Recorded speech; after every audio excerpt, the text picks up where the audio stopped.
Oh, okay, there we go. I had to get that burrito burp out of the way before we started.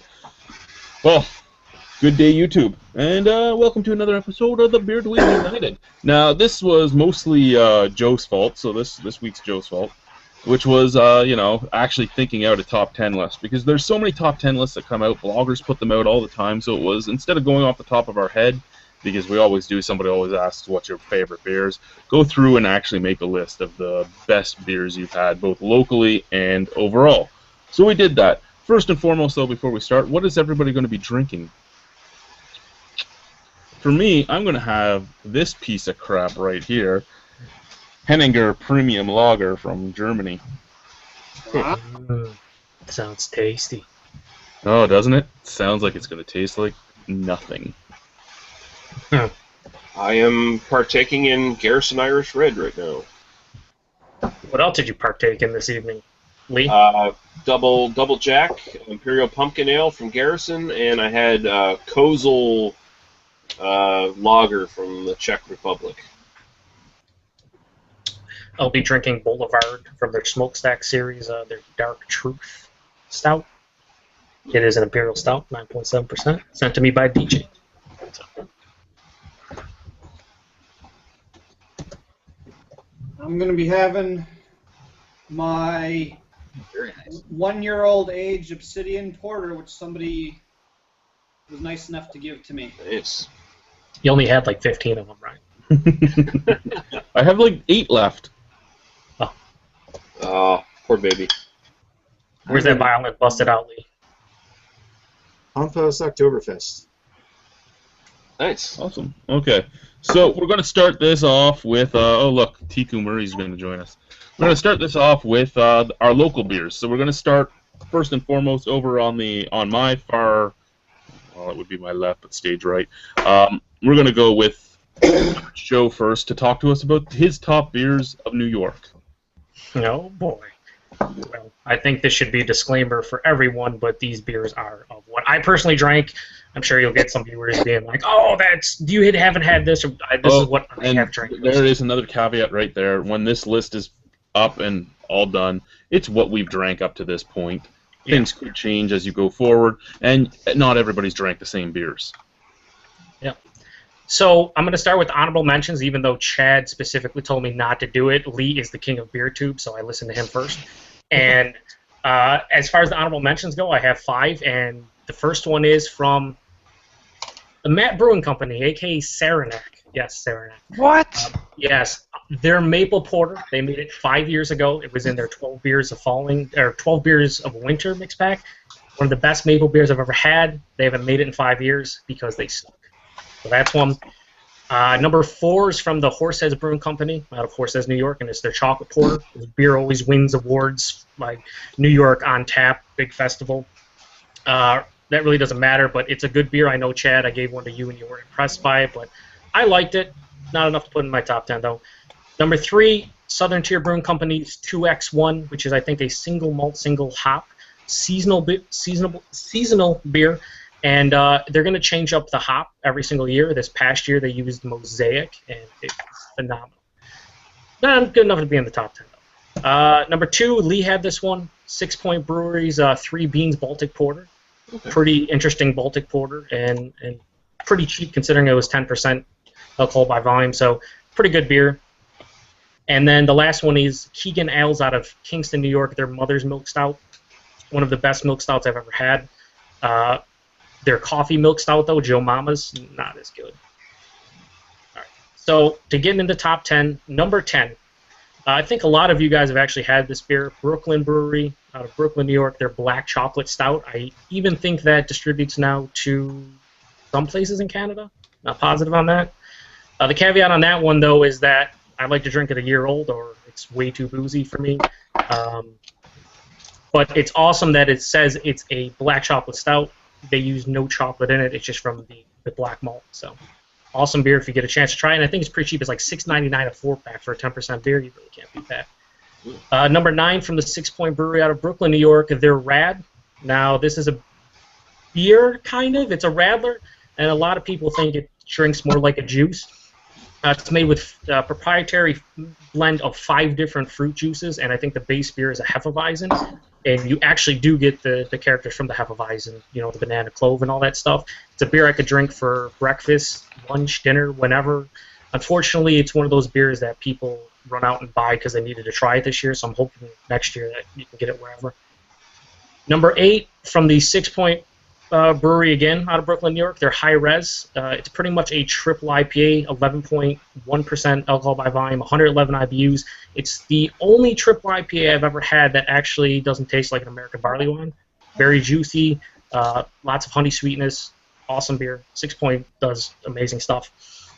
Number 7, I'm going to break the rules because, once again, I'm going to listen to Lee, and actually I don't even think I asked Lee about this one, but Southern Tier Brewing Company out of Lakewood, New York. They're Pumpkin/Warlock. Yes, I know they're 2 different beers, but they taste eerily the same, right? Especially this year's version where Warlock kind of tastes like pumpkin from previous years. Yep. Yeah, it's one of those beers that's polarizing, as DJ would say. Shout out to DJ who's not watching this. It's where people either love or hate it. It's one of those beers where people are just like, it's way too sweet. It's terrible. And then there's other people who are like, this is the pumpkin pie in a glass, absolutely delicious. I love it. I do think the quality has regressed in the last couple of years to the point where it's really good, but there are a couple other pumpkin beers that are above it for me personally. So still awesome though. And now you guys get it in Canada. I mean, well, in Ontario, right? It's the and Warlock, so that's cool. Warlock still isn't listed on the LCBO. No, it's posted. It's there. I picked one up a couple days ago. Oh, so it's just not posted then. I've looked everywhere. I've typed in each different city and it wouldn't come up. It's in Toronto, but a lot of the places apparently it's part of their, I guess, after October. For some reason, it's their November. It's one of their November special releases, so they're keeping it in the back until next week or something. That's a beer I think Lee should have the pleasure of trying if you can ever get it to him, because I feel it's slightly better than pumpkin at this point. But anyway, moving on to number 6 from Brewery Ommegang is their Hennepin. They're out of Cooperstown, New York. This is what Ewart refers to as a shelf turd. Am I correct, Ewart? Is Ewart? Yeah, he's muted. It is a shelf turd. You can pretty much go anywhere in New York and anywhere Ommegang distributes, and you can pick up the beer whenever you want. And it's one of the best Saison/farmhouse ales I've ever had. It's pretty damn awesome, relatively cheap, easy to get, and I don't know, just fantastic. I love it. Number 5 is from the from the Big Ditch Brewing Company. It's a new brewery out of Buffalo. They're actually going to open up, I think, later this month or next month, but as of tomorrow, they're fully distributing to bars and places around here on tap. It is their Wedding of the Waters. It's an English strong ale, and it's brewed with Buffalo Trace oak staves.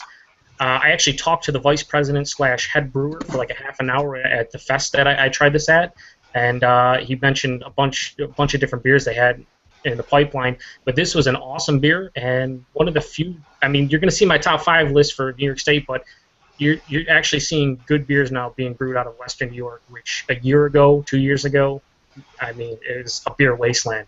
Oh, yeah. So awesome beer. Number 4 from the Captain Lawrence Brewing Company out of Elmsford, New York. Their double IPA, their reserve IPA. The first beer I ever tried from Captain Lawrence, and it is a phenomenal double IPA. Paul from PA Brew News, I think, is joining us later. It's one of his favorite double IPAs. He tried to get a bunch of bottles and send them out, but he's dumb. So number 3 is from Community Beer Works, which, Chad, you just had your first beer from them, right? The Snow. This is their tripod. I had it at a recent fest, and it is a triple aged in apple brandy barrels. Now, we all had Golden Delicious at Chad's Beer Fest, and we all found it decent. This is what Golden Delicious should have been. It had the sweetness of a triple blended very well with the apple brandy character that you want, so a little bit of sourness and a little bit of the apple and some of the booze and stuff.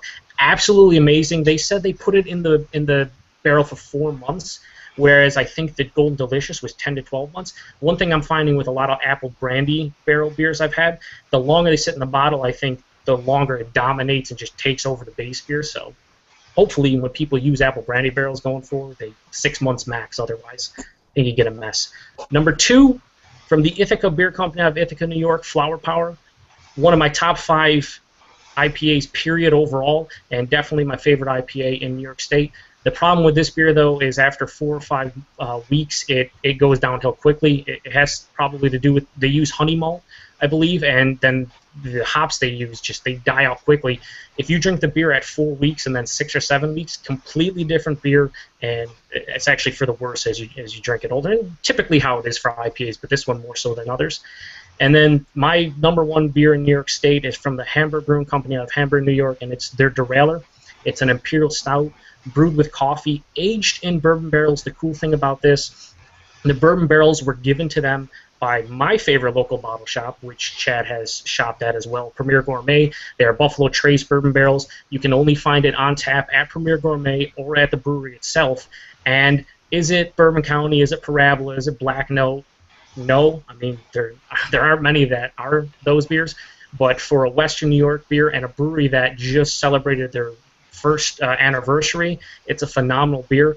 Unfortunately, like I said, it's only available on draft, so I would love to get it to a lot of you guys to try, but until they bottle or make it more readily available, I'm not going to be able to do that. But it's an amazing beer, and if you're ever in Western New York, go to Premier or go to Hamburg and try it out, because it's a fucking awesome beer. And that's my top 10. Okay, good. Sorry. Oh, God, don't buy that stuff. So that was New York's top 10. We're going to move on over to New Brunswick next.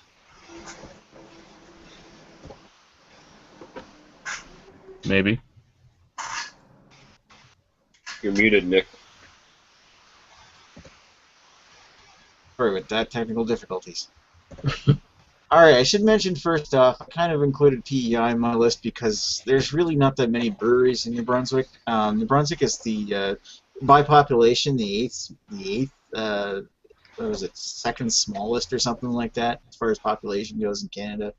PEI is the smallest, and they're also our neighbors, so in order to find 10 breweries, I wanted to, whatever. So, I don't have these as well organized as what Joe has. I have them listed in a just in a random order, and it's kind of like, if you were to come to New Brunswick, what would I recommend? What are the top 10 suggestions that I would recommend you try if you were to visit a bar around here? If you were to say come to St. John or come to and these are all beers that I've had. These are not based on any beers that I haven't had. These are just what I would recommend you try. So I guess I'll start with the only entry from PEI, which is Gahan's 1772 IPA. I find that IPA, as far as IPAs brewed in the Maritimes, is one of the finest. I know that I've met people who don't really like it. It's got too much of a dirty hop taste to it, but I don't entirely share that opinion of just about any IPA that's available to buy here. That is the one I buy the most. And I really love my IPAs, and that's the one, if I were to, if I only had to ever drink one beer again, that would probably be it as far as IPAs go. And just as I finished saying that, one of the other recommendations that I'd have to put on that is actually from a bigger brewery around here. I would recommend, if you were to try anything, they're not really a craft brewery per se, but as far as New Brunswick goes, technically Hop City is brewed here, so I would recommend their Hop Bot. That's my #1 choice for them. Just because, even regardless of their status of being a crafty brewery, they actually make one fine IPA. Moving on up to Fredericton here, I would recommend also trying Picaroon's Man's Best Friend, which is a porter. It's a very robust porter, very like almost a thicker porter, but with loads of flavor, and it's a personal favorite of mine. Another one is from a fairly new brewery who opened up here this year. If you were to visit there's several brew pubs located in St. John here, Fredericton, Moncton, New Brunswick. If you were to visit one of them, I would recommend trying anything from Hammond River, to be honest. But my #1 favorite from Hammond River Brewing is Redcoat's India Red Ale, which is a hoppy Irish red, and it's got that malty backbone. I'll go along with the nice hop profile that it has.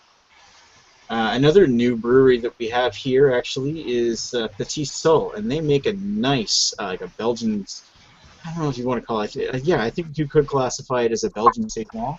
But they make this one called Bob Le Boeuf, which not only is it a great Belgian-style beer, but it also is cheap. You can buy it. It's almost like I think it's like $2.35 a bottle, which is pretty impressive considering the quality of the beer that you get, and it's certainly one that I would try. And I've only had it on bottle so far, but you know, if you try it on tap, it'd probably be even better, fresher. And if you were to visit here, St. John, New Brunswick has a place called the St. John Ale House, and it's one of those.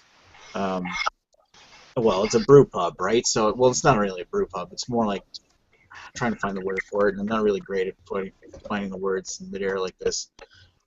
It's one of those nice bars that you go to that serves like 60 different beers on tap or something like that, and that's kind of our own answer, except for that's maybe only like 20 some beers on tap.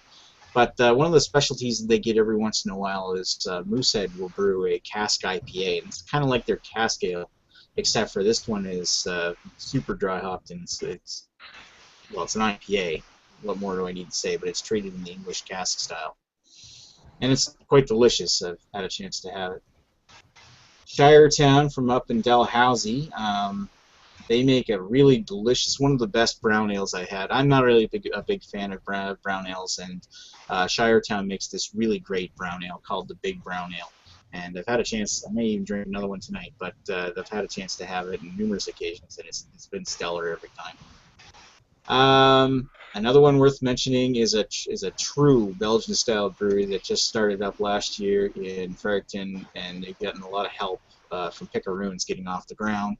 I think that this fall sometime they're due to actually open their own brewery instead of using Picaroons equipment. But it's Grimross, and they make a great farmhouse-style ale called Cheval d'Or, which is quite good if you get a chance to try it. And another one, I'm getting down to the bottom of my list here, another one you should try, say if you're in St. John. It's rare that they actually make it, but if they do make it, it's a real treat to try it.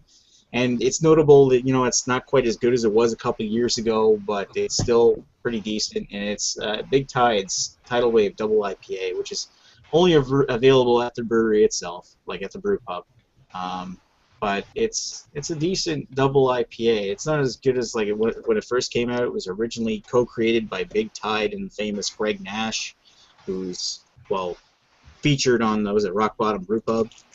And most people would probably, at least in the eastern part of the country, has heard of that place. And he's made some stellar work for that. He won a bunch of awards at the recent Atlantic Canadian Beer Awards.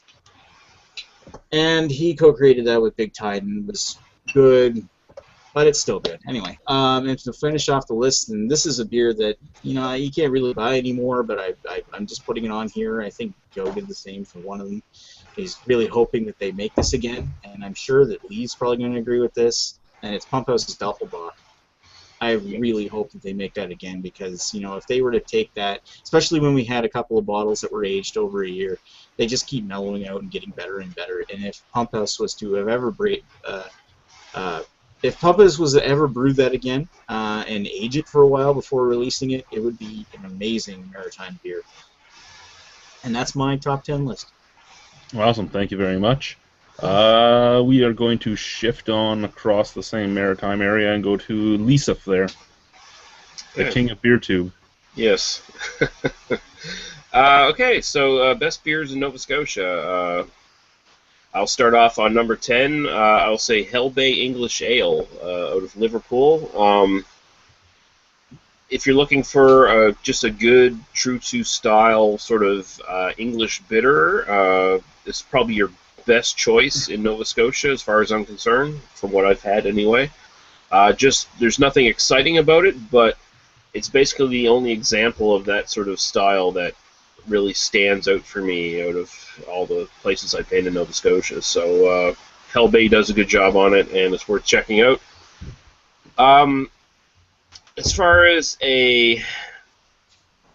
just a standard, really great red ale, my number 9 will be Sea Level's Rojo Mojo Red Ale. Just a beautiful, beautiful red ale beer, very malty. Hits all the notes of the style perfectly as far as I'm concerned. My second favorite from that brewery. A specialty from Garrison will be my number 8. It's the Garrison Spruce Beer. It's gotten better every year as far as I'm concerned. Spruce beer is a weird style. It's a style where you either really love it or you really hate it. Just going on this beer from Garrison, I really, really love it, and I've loved it more every year I've had it. It's just gotten better and better. Just fantastic. It's kind of a one-note beer, but it's like one of the best possible one-note beers I've ever had. Number 7, it's a double IPA from Boxing Rock. They're Pickers Cross double IPA, one of the smoothest drinking, easiest drinking double IPAs I've ever had. The only thing that really makes it a double IPA is its alcohol. Other than that, it's not super hoppy, incredibly drinkable, incredibly smooth. Great beer. I wish I could get more often. It just doesn't distribute to my NSLC all that often, so unfortunately I have to go hunting for it. But it's a fantastic beer. Number 6 will be basically one of my favorite go-to beers. Propeller's London Style Porter. Anyone who's familiar with my videos see me drink it all the time. Just a fantastic, note-perfect kind of porter. It's different from like Fuller's. It's not as chocolate-heavy and intensive, but as far as like true to style, as like a classic kind of porter style, it really does very well. It's basically one of the oldest craft beers in Nova Scotia at this point. It's so good. It just keeps going. Number 5, Black and Tackle Russian Imperial Stout, the barrel-aged version from Bad Apple. Bad Apple, one of the newest breweries in Nova Scotia, and everything they've been making is just fucking stellar. They just won some awards, I think, for that very beer just recently, and it's no big surprise. I mean, the regular Black and Tackle is a decent Russian Imperial Stout, but with the barrel-aged version, it really shows that basically the standard beer was just made to be put in a barrel, which I appreciate. Like, so many people just put any old shit in a barrel, and here they made a beer that is specifically made to be put in a barrel and to be made better, and it really is really damn good. Number 4, Boxing Rock's Temptation Red Ale. My favorite red ale out of Nova Scotia, and actually the Maritimes at this point. Not your standard classic red ale. It's much more hoppy than your standard Irish red, which I really appreciate. It's just got a little extra kick. It's got that nice maltiness and everything that you expect from a good red ale, but it's got that extra bit of hoppy kick to it. Really, really love it. Wish I could get that more often as well. So far, lately, it's only been Boxing Rock's Hunky Dory that we can get in the NSLC, so hopefully that will come back at some point because I love that beer. Number 3, Garrison Old Fog Burner Barley Wine. This is also a very long-standing sort of classic beer from Nova Scotia as far as craft brews go now. I was lucky enough to have it once, courtesy of Jason Spears, and it's fucking fantastic. It's one of those ones I always wanted to try, and when I tried it, I was like, yep. There's not much that touches this beer at all. Just really great barley wine. From what I hear, the barrel-aged version actually isn't as good. From some people, I've heard that. Hope to try it someday and find out. Number 2, although I drink Propeller Porter more often, my favorite porter from Nova Scotia is Sea Level's Port in the Storm Porter. Absolutely fantastic. The depth and flavor in this beer is just amazing, considering the porter is not exactly a style that is super complex or intense, but somehow Sea Level has managed to make this like just a really great beer. It's not only just a great drinking beer, it's a great food pairing beer. Absolutely fucking fantastic. Hope to get it again here soon. And my number 1 beer from Nova Scotia, I have to go with Propeller's Revolution Russian Imperial Stout. It's the first really big super craft beer that was made in Nova Scotia, and it's continued to be basically the king of the hill for me. I mean, having it fresh, having it aged, it just basically dominates all the competitors in Nova Scotia, as far as I'm concerned. There's been some beers coming up that have rivaled it, like the Bad Apple, but for me, Propeller Revolution is really the standard bearer of great beer in Nova Scotia, and the quality has not dipped in all the years it's been out. So, I mean, good on Propeller and good on Nova Scotia for having a beer of that quality. So, that's my top 10 for Nova Scotia. Awesome, thank you very much. Since Beerzerker 80 showed up, if his microphone is working, we'll jump over to Alberta first to give York some time to fix his issues. So we're doing your local ones there, Zerker, so your Alberta list.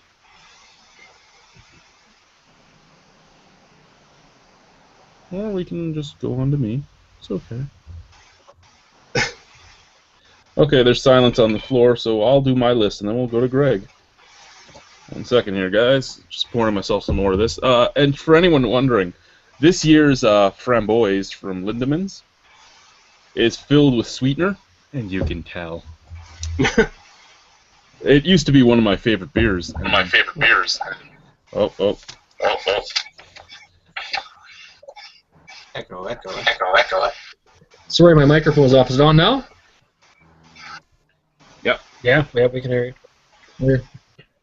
Yeah, okay, so yeah, we'll do your top 10 Alberta beers. Alberta. I don't know if I have top 10 Alberta. Can I throw Yukon in there? Anything for Whitehorse Yukon? Does that count? Yeah, that's sort of a vestigial appendage. We have to take them in. There's only 36,000 of them, but pretty much everything they do. They're Honey ESB, Yukon Red,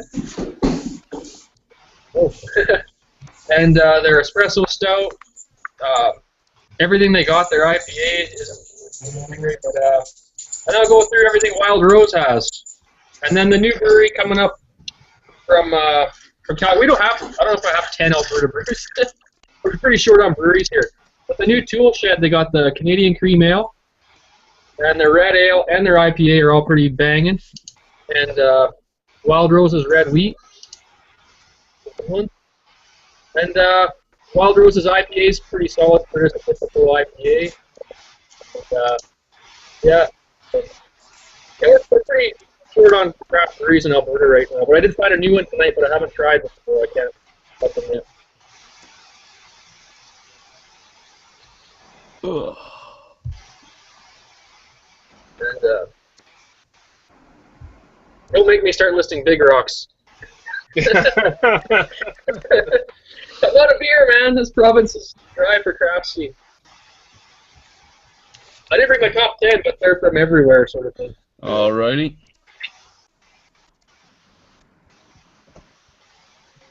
Oh. Anyway, what I said before I cut out was we'll continue on with the local stuff, and then we'll jump back to Beerzerker, because we're going to be doing, after the locals, the overalls. So I'll do mine first, then we'll move on to Ewart, then Gray.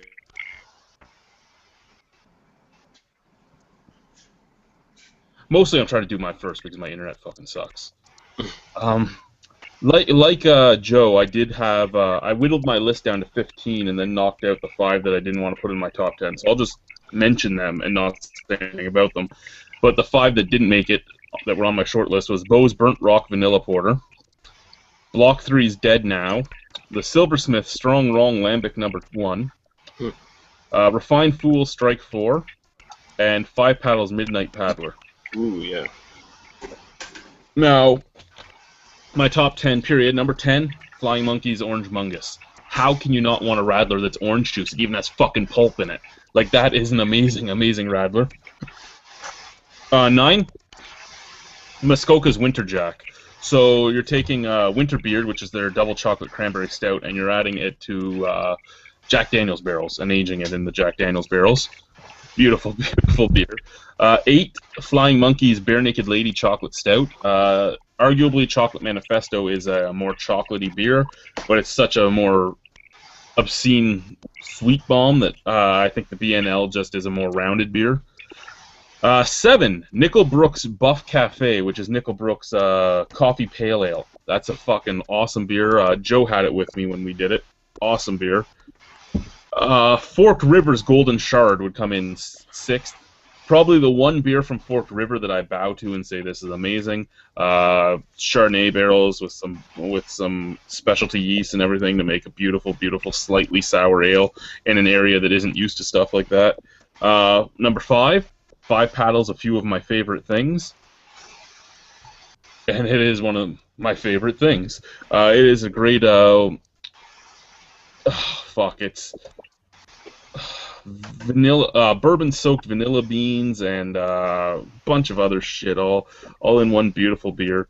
Number 4, I actually just had this and got to add it here. Number 4 is Amsterdam's Double Tempest.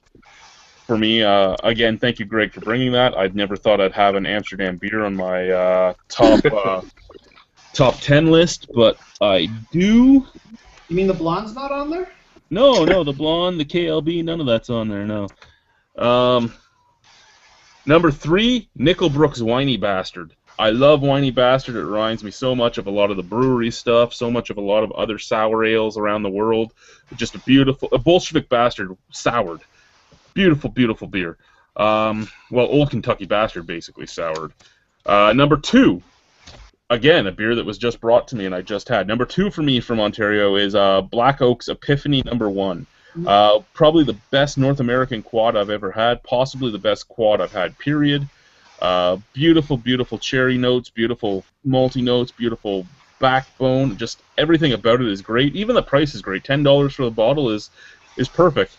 And my number 1 from here in Ontario is Bellwood's Bring Out Your Dead, which was their first anniversary beer. They're brewing it again.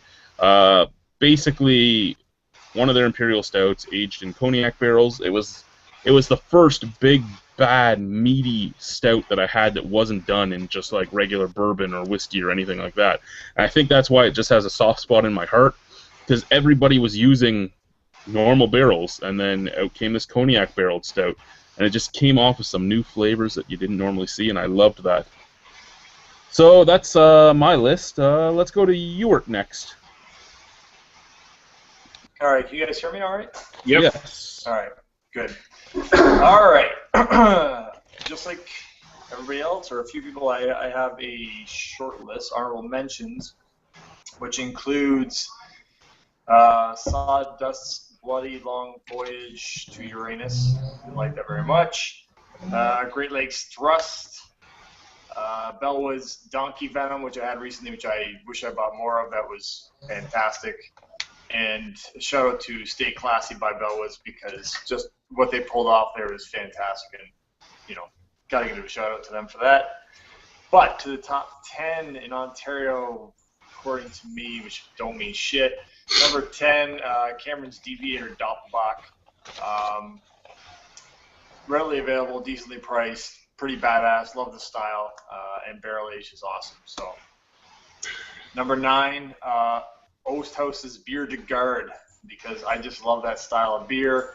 I had it very early on, I guess, in my in their sort of existence and in my sort of craft beer awakening, especially to the Ontario scene. It has stood out, and I love that beer. Yeah, it's expensive, but I love it. Number 8, Bounty Hunter by Bellwoods.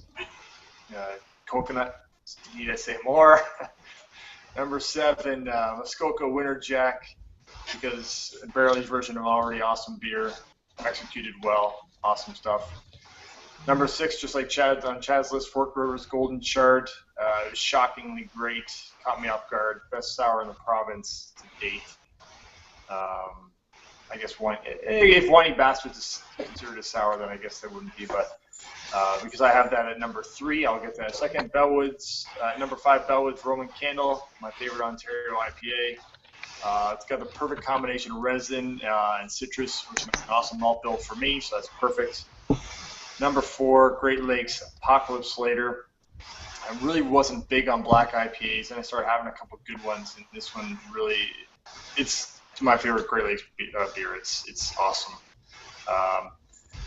And then number 3, Nickelbrook's Whiny Bastard. It is fantastic. It's amazing. I can't even believe how much the wine stands out in that beer, considering it's a Pinot, which is typically a more delicate wine. On that, it's incredible. I'm not even sure how they did that. Number 2 would be Bellwood's Bring Out Your Dead.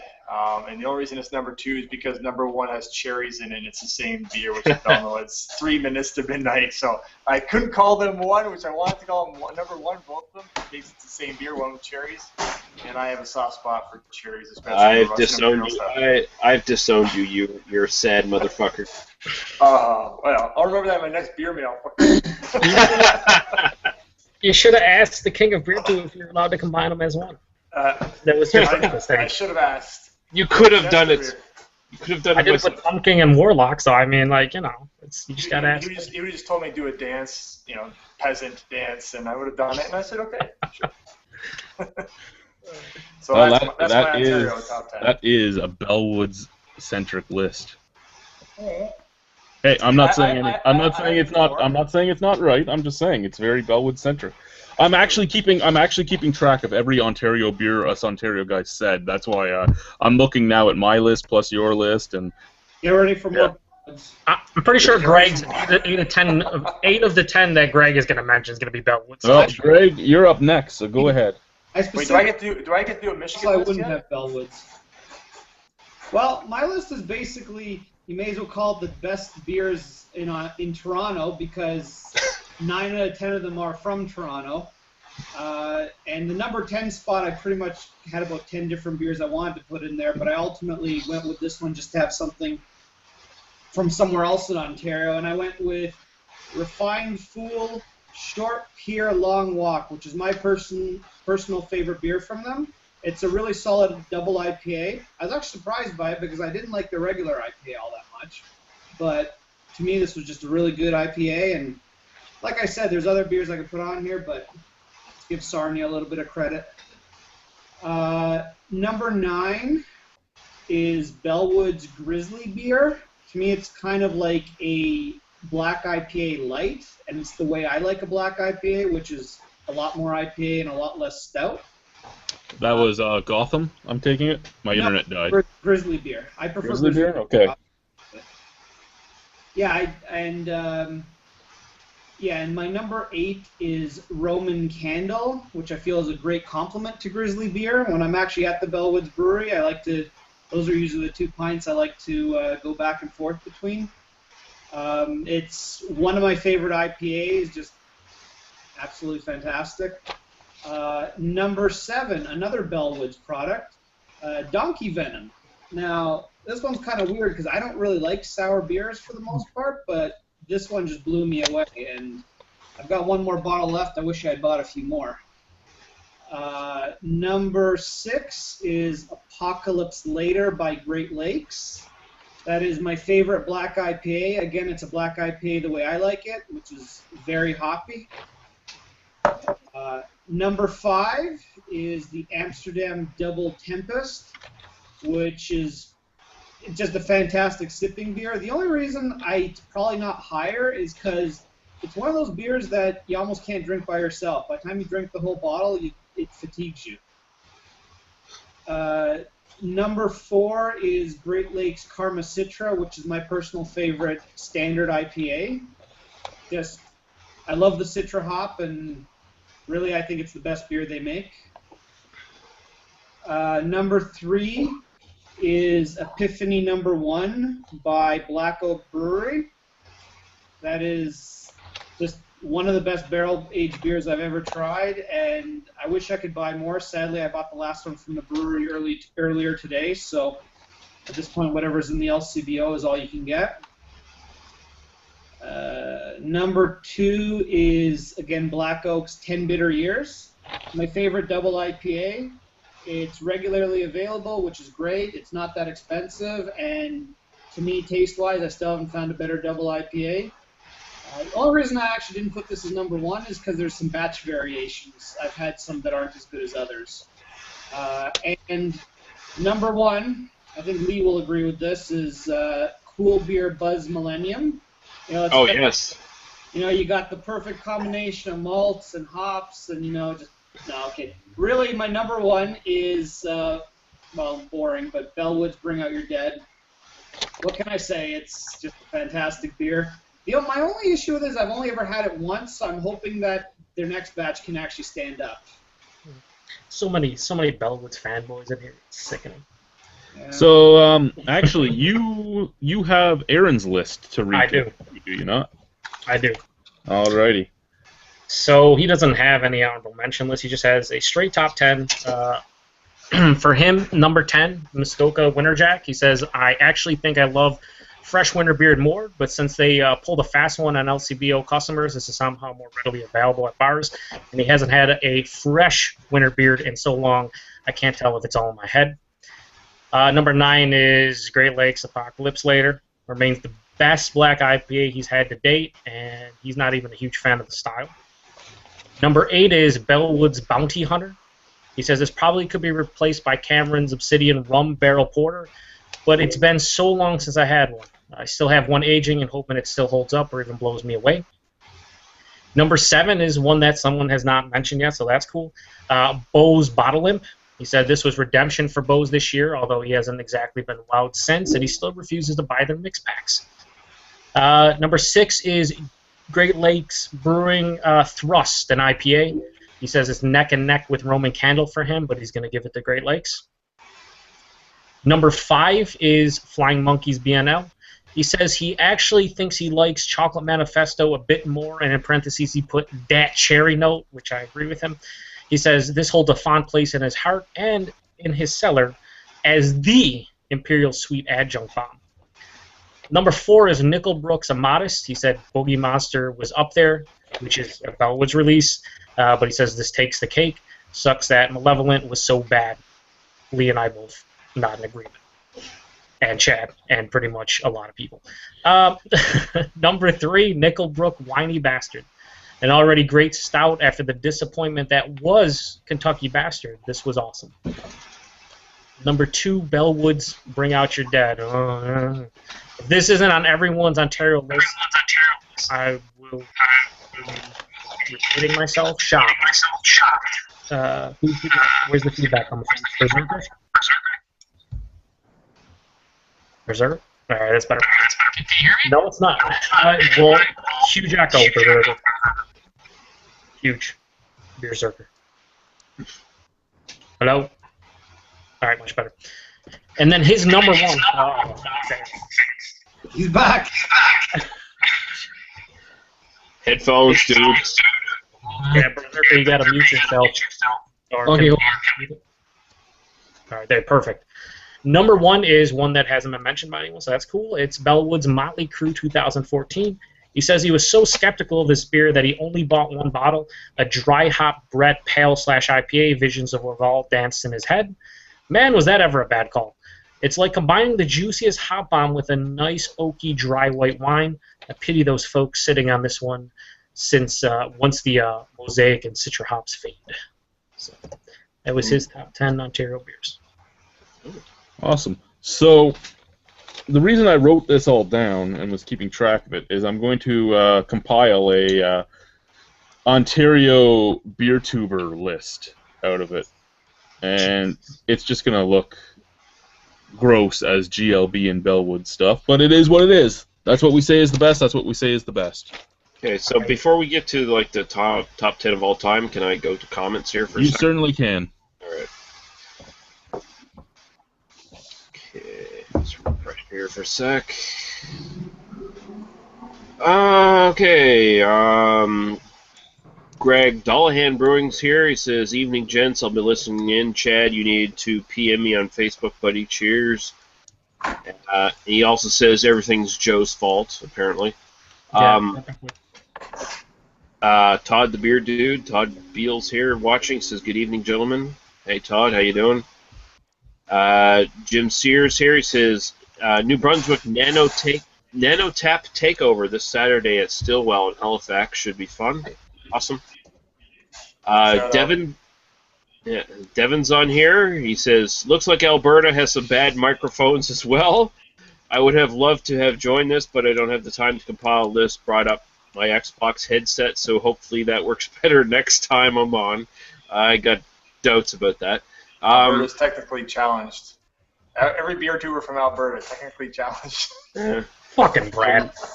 And Massive Beer Review says, "I have a top 10 list of my favorite top 10 lists." And He has a whole bunch of Watch Mojo links. he phrased that in the form of a question. He has a question mark at the end of it, so I don't know what to make of that. So let's just continue on and ignore what he said. We're ignoring him, are we? Is that what? Okay. I guess. Anyway, So we're done with the list anyway, right? I'm going to jump in right away on the overall. I'm going to just jump into this. Again, I had 50 beers on my short list. I ended up knocking it down to 16. I have my top 10 and then my honorable mentions. And just to have some different things in there, I'll let you know my honorable mentions that just didn't make it in. Brewdog's Isle of Arran, Firestone Walker Sukaba, Boulevard Rye on Rye, Omegang Three Philosophers, Brewery Sour in the Rye, and Evil Twin Oma Cafe Jesus. So yeah.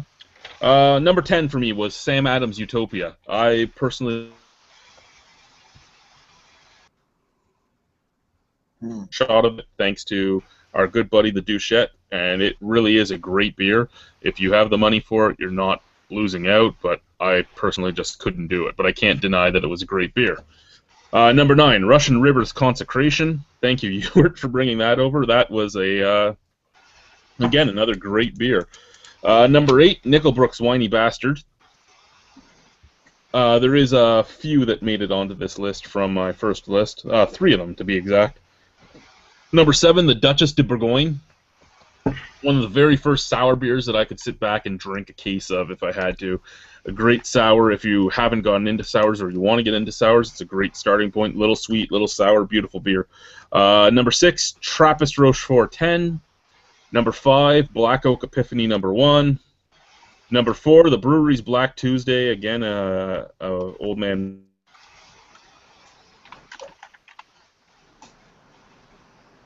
Number 2, Goose Island's Bourbon County brand Coffee Stout. And number 1 for me was Bellwood's Bring Out Your Dead. Mm. I feel as if you stole my list. No. Yeah. So that's my list. Let's just go down my screen to the left. So I'm going to go to Nick next. Overall top 10, Nick. Overall top 10. I have 2 honorable mentions, and I have 10, but I didn't really organize everything into a specific order. Although there are a couple that I'll say them last because they're my favorites of the list. For the honorable mentions, I'm going to have to mention Nickelbrook's Whiny Bastard. You got me thinking of that when you were talking about your list because I'm not as big of a wine fan as other people may be, but I can't deny that was one fantastic epic beer. The other honorable mention I have to say is St. Bernardus' Christmas Ale. Had a chance to have that a couple of weeks ago alongside a St. Bernardus 12, and I just think it's better. I mean, it's Joe. I think It's shocking, but it's very similar to the beer, but the 12, but it goes further. It takes it and actually grabs it with spices and all kinds of extra flavors and just blows it out of the water. And I thought it was fantastic, but it didn't make my top 10.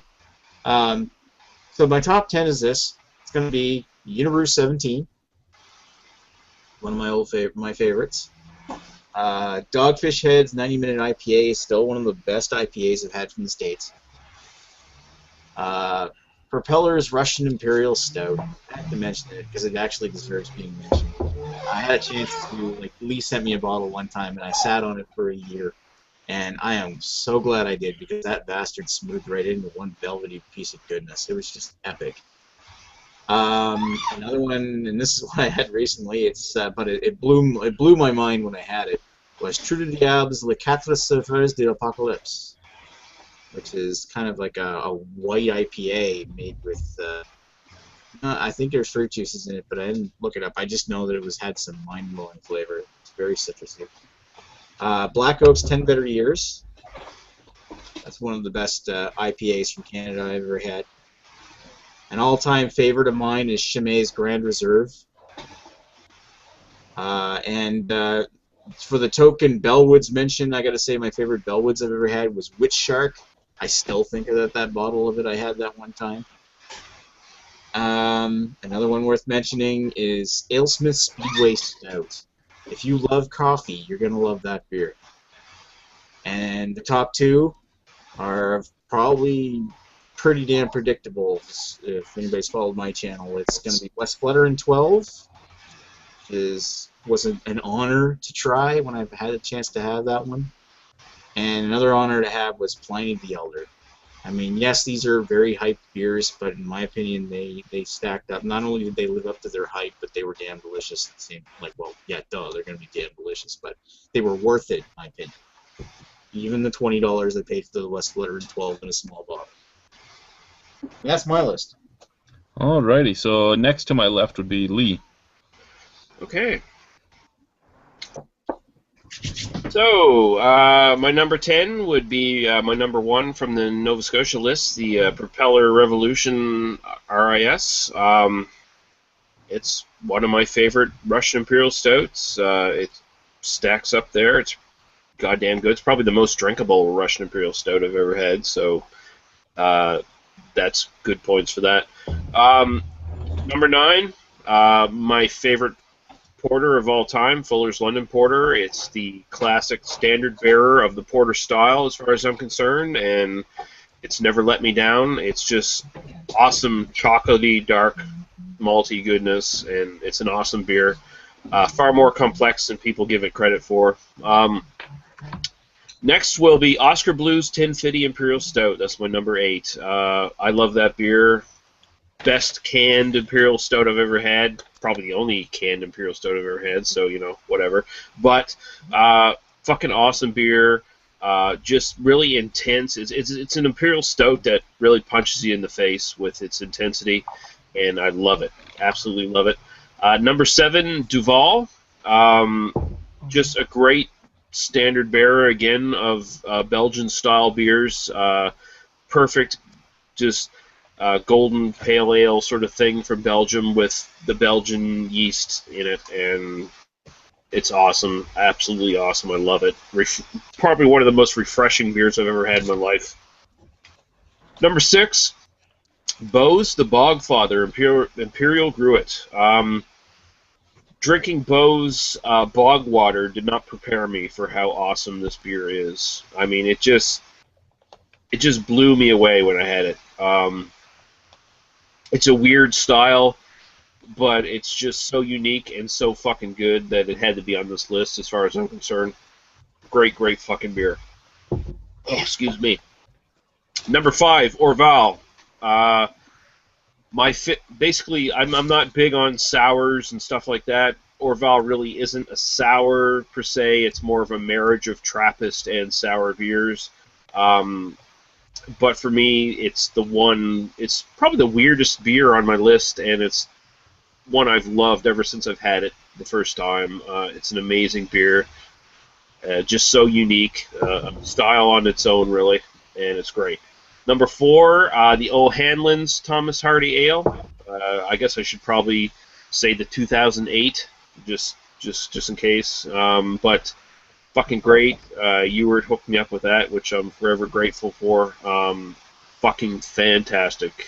Just a great, great English barley wine, old ale style, and it lived up to the hype. It's one of those beers where I never thought I'd be able to try it, and when I finally did try it, it was like, yeah, it lives up to the hype totally. It's so fucking great. Number 3, another great old ale / barley wine, Samuel Smith's Yorkshire Stingo.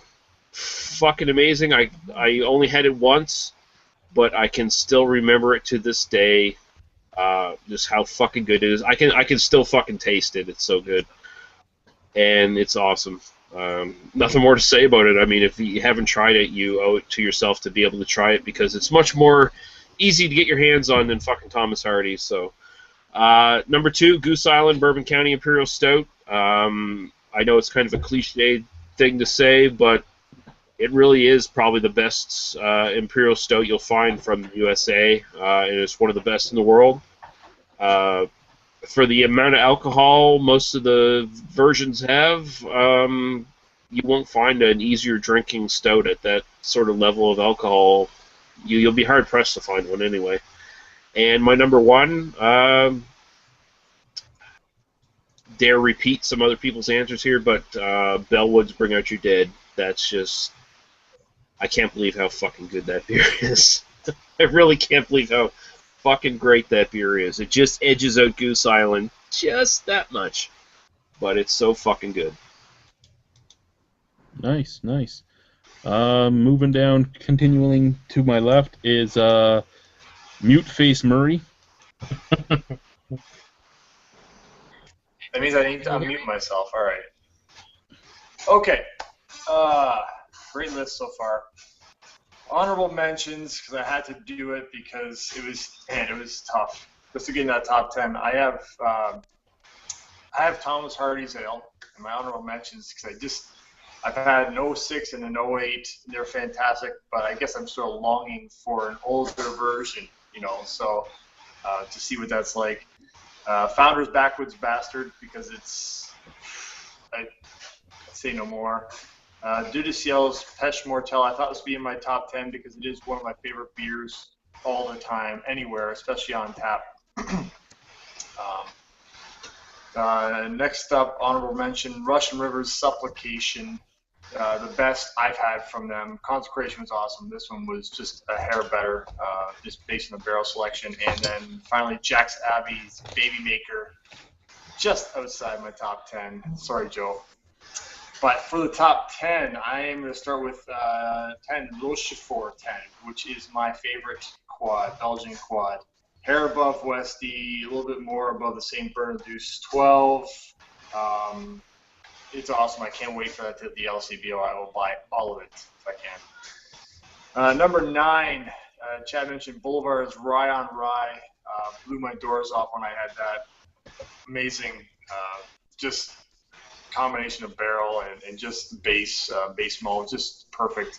And there's kind of a running theme with some of my stuff in that. Actually, if people saw my 2013 best of, there's a theme there for me. And interesting as you try a lot of stuff, you start understanding yourself and your palate and what you like. But number 8, I got my tight jeans on for Hill Farmstead's Society and Solitude. Number 5. It is perfect. It is awesome. There's some magical water up there. It's gotta be the man juices of Sean Hill. I tell you, that makes that taste so good. Number 7. Another shout out to the hipsters, Cantillon's Lou Pepe Framboise 2007. I had this in Toronto Beer Bistro. I was shocked they had it. The price at a bar was insanely cheap, I'll say, considering what the open market is for that, and it is worth every penny. Crazy huge, cheesy nose, followed with an effervescent, like jammy raspberry of awesomeness. Number 6, this was tough. I love double IPAs, and I had a lot of them sort of on my list, and this one sort of stacks up, and I'm even thinking about it, I'm surprised because I love Zombie Dust, but Three Floyd's Permanent Funeral is a little bit better than that and Panzerwolf, not by much. Just mind-blowing. I love that. Number 5, Bell's Black Note. Yes, it is better than Bourbon County for me. It's the cream stout part of that, and it is, it's those two neck and neck, and then KBS far below that. Amazing, and I can't wait for Black Note Day at Bell's. I will make the drive for that. Number 4, another Michigan selection. It's a little Michigan heavy here. Greenbush's Delusion. It's a barrel-aged cream stout on rye whiskey barrels. It is again one of those ones that caught me by surprise. Me and my buddy D just opened it one night and we didn't know what to expect, and we were like, "Holy shit, what is this?" And it's not me. I apologize. My child had a police car under my table. No problem. But that's another one where those, where they have the release day at the brewery when that comes out, which will be December 8th. Another one of those drive across I-94 to where Chicago would pick that up because it's worth it. Number 3, Kunin Bourbon Barrel Fourth Dementia. It is liquid candy. It is amazing. It is worth every effort to get it. And Joe, you can get on these nuts. Number 2, Firestone Walker's Sukava, because it's better than Bourbon County barley wine, and it's my style of beer, and it's done to perfection. Again, they are the masters of barrel aging in the U.S. craft beer scene. And number 1, thanks to Joe, Goose Island's Cherry Rye. That's the 2013 best beer I've ever had. It is everything I like in a beer. Big stout with cherry on rye whiskey barrels, and or the rye beer. Anyways, it is still still the best beer I've ever had. And I mean, that was after many beers. I had that, and it still was like, holy shit, what is this? And you know, so that's it. Nice list. The man who still needs a nickname is next, Gregory. Oh boy. Well, my list is basically, you might call me a bit of a local snob. My top 10 list is overall is pretty much the same as my Ontario list. So what I'm going to do instead is I just came up with 10 beers that are not from Ontario that I'm just going to give honorable mentions to in no particular order, because otherwise I'll just be repeating my same list I just gave you guys a few minutes ago. So Corona, Soul, Heineken. Is Cool Beer an American company? They can be if you wanted to. Well, in that case, I just have a top 3 list at this point. Okay, so 8-Wired Hop-Wired IPA. The best IPA I've tasted outside of Ontario, and I think by the time I bought it at the LCBO, it was already like 6 months old, so I can just imagine how good it would be if I actually could get a fresh bottle. That one's, I believe, from New Zealand. New Holland Dragon's Milk, that's from Michigan, and it's a readily available barrel-aged stout, and it's really quite tasty. Not quite up there with some of the big whales that are limited releases, but for something you can buy anytime, it's fantastic. Grand Canyon Brewery Pumpkin Springs Porter. It's weird that story, I've probably told this before, but when I was going through from the Grand Canyon to Vegas, I stopped at this brewery and I picked up all their regular beers plus the seasonals they had available at the time. Every single one of their regular beers was disgusting. Like, they were the kind of beers where I just chugged to get drunk before I walked down the strip. Otherwise, there was no redeeming value to these beers. For some reason, their pumpkin porter was fantastic. I don't know how it came from the same brewery as the other crap they were bringing out, but their pumpkin porter was just great. Like, it was better than, I just had the Warlock the other day, and it was better than that by far. Next one, another one from Michigan, Founder's Breakfast Stout. Just really tasty, has a lot of coffee in it. I'm not even a big fan of coffee, but it just has that perfect combination. Then, and again from Michigan, Cunahan Simcoe Silly. I've never had this one in the bottle, but I had it on tap, and I just remember quite liking it. Oak Creek Pale Ale. That is a company that is in Sedona, and I suggest if you're ever in Sedona, Arizona, you seek out this brew pub, because they had probably the best lineup. Nothing there is, they're not crazy out there styles. It's a nut brown, an amber, a pale ale, but all of these were some of the best examples of the styles I've ever seen, and I wish I was there longer. I would have spent more time at that brew pub. Canadian one, Red Racer IPA. Again, most people have had it. It's a really solid IPA. Biggest problem I have with it is oftentimes it's already kind of lost its flavor by the time I get it at the LCBO. Southern Tier Pumpkin. I personally prefer it more than the Warlock, just because I feel the Warlock is kind of not really sure where it wants to go. Does it want to be sweet or does it want to be a stout? I've only tried it for the last couple of years, so I don't know how it was sort of back in the day, but personally I still think it's a really solid pumpkin beer, one of the best. I also really like the regular Southern Tier IPA. It's readily available. It's always tasty. It's a pretty cheap 6-pack you can buy.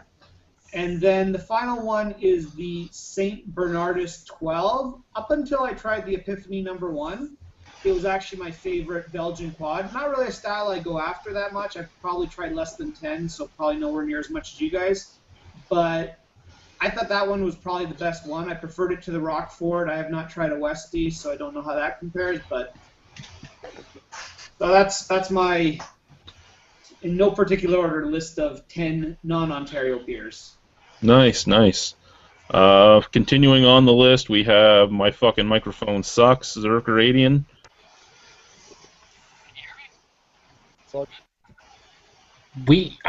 You can barely hear you. Oh, well, you're on Tucker's like a CVG sport. Can you hear Choice Dames espresso stuff from Switzerland? We can barely hear you. Oh, shit. What happens if I do this?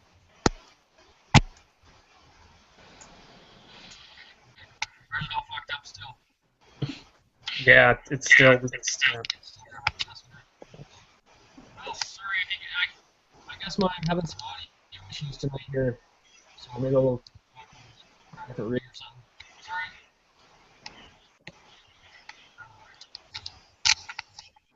Still no volume? Alright. Well, let's clip on out of here then. Alberta and technical difficulties, man. Well, I'll just pass me on then. Sorry. No worries, boss. No worries. See, That happens. and this is where all of our oil comes from. Like, Fucking Brad. you're next then, Joseph. Oh, great. All right. Well, much like you, I've had an honorable mention list. Number 5, which no one surprisingly mentioned tonight, which I find kind of weird, but also deep down kind of happy. Founders KBS. It's went down in quality a little bit the last couple of years. Well, at least the last year. I found 2014 not as good as the prior. And there's just so many better Imperial Stouts that are barrel-aged nowadays that it's still a fucking amazing beer. I don't think anyone's like, oh, it's bad or anything. It's just not one of the world-class beers anymore for me. Number 4 from Jack's Abbey, Framingham, Massachusetts, is their barrel-aged Framinghammer Baltic Porter brewed with coconut and coconuts. I had the pleasure of trying 5 different variations of Framinghammer, including the original, and the coconut one was the best, and definitely biased. I like coconut, what can I say? Number 3, couldn't make the top 10, I think. It's an awesome beer, but no, 3 Floyd's Brewing Company Zombie Dust. If it was readily available in my area, it'd be in my fridge all the time, and I think it's an amazing pale ale. It's really not IPA, no matter what they say. But yeah, it's an awesome brew, which is not top 10. Number 2, Goose Island Brewing Company's Bourbon County brand barley wine. Oh boy, who just came in with the super echo? All right, good. Barley wine. I think it's one of the most unique barrel-aged barley wines because they're using, what, 2nd or 3rd used Bourbon County barrels. So you get stout characteristics in the barley wine. And also, if you review it or drink it when you're not absolutely shit-faced, it's an amazing beer. What did I give it out of a 5, Joe? I think you gave it like a 2.3. Anyway, no, it was a 5. It was one of the best reviews I've ever seen. Totally hammered. And you drank it. It was great. Number 1 on the honorable mention list would be Backwoods Bastard. It's amazing. I don't really have much else to say. It's the best we have ever had. All right, so into the top 10. Oh, because we can't be without a top 10 without the Bellwoods Brewing fucking companies. Bring out your dead Imperial Stout Asian Cognac barrels. It really is the best Canadian beer I've ever had. And 3 Minutes of Midnight's close, but just not there for me. Ewart, I know you like it a little bit more, but regardless, they're both amazing beers, no doubt. Number 9 is kind of a weird one. I don't actually have it ranked as, on Untapped or in my personal rankings as like even a top 20 beer. But when I was thinking back of the review Chad and I did, and then I shared it again with Aaron, Odd Side Ale's Bourbon Barrel Maya Mocha Stout.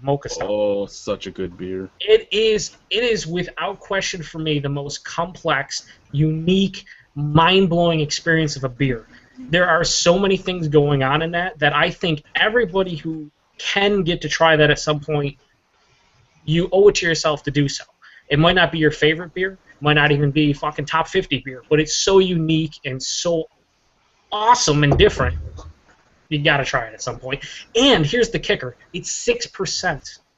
It's a 6% barrel-aged beer that has flavors that you would think is double the alcohol. It's mind-blowing. So yeah, that's number 9. Number 8 didn't make it for on Ewert's list, but Baby Maker and then Bride Maker. They actually took Baby Maker, which we all enjoyed, Chad, Ewert, and myself, and they made a new version called Bride Maker. They kind of tweaked the recipe and made it a little bit more robust. Very similar. I had it on tap a couple weeks ago. It is the best, hands down, the best lager I've ever had. It's a 14% barrel-aged lager wine, which is a lager version of barley wine, and it's amazing. And that kind of edged out the coconut that I talked about, honorable mention, because it's so unique. Number 7, you had also mentioned, it's Bell's Black Note Stout. I think the difference between that and Bourbon County for me is the fact that what they do is they blend together their Imperial Stout, Russian Imperial Stout Expedition, and then they blend that with their double cream stout. And I think the creaminess from the stout just gives it a whole different aspect that you get from Bourbon County. And it's just a notch above Bourbon County, without a doubt. But number 6 is Goose Island Bourbon County Coffee Stout, which Chad mentioned. Of the variations I've had, the coffee stout, hands down the winner. I still have a bottle of Sherry Rye. I'm debating whether I should share it with all you fine folks at Chad's next festival, or be selfish and drink it myself. I've also never had the older versions like Rare, Vanilla, or anything like that. So as far as the whole Bourbon County line, the coffee stout is by far the best for me. Number 5, I think you would all say that the brewery's Black Tuesday is an amazing beer, and we don't really remember a whole bunch because that was the night in which we had like 15 people reviewing that beer and drinking that beer. I'm sure if you ask someone to specify certain tasting notes and whatnot, you probably have no idea what's happening. I just remember it was almost 20% alcohol by volume, and it drank like something that was 10%, and it was fucking amazing. And I would like to try a lot more from the Reserve series, like White Chocolate, for example, and things of that nature. Just an amazing fucking beer. Number 4, no one mentioned it, and maybe it's kind of lost the hype or whatever, but for me, still to this point, the best IPA, double IPA I've ever had, Heady Topper. If I didn't have to drive 8 hours to get a case or a half case of it, I would probably have it all the time.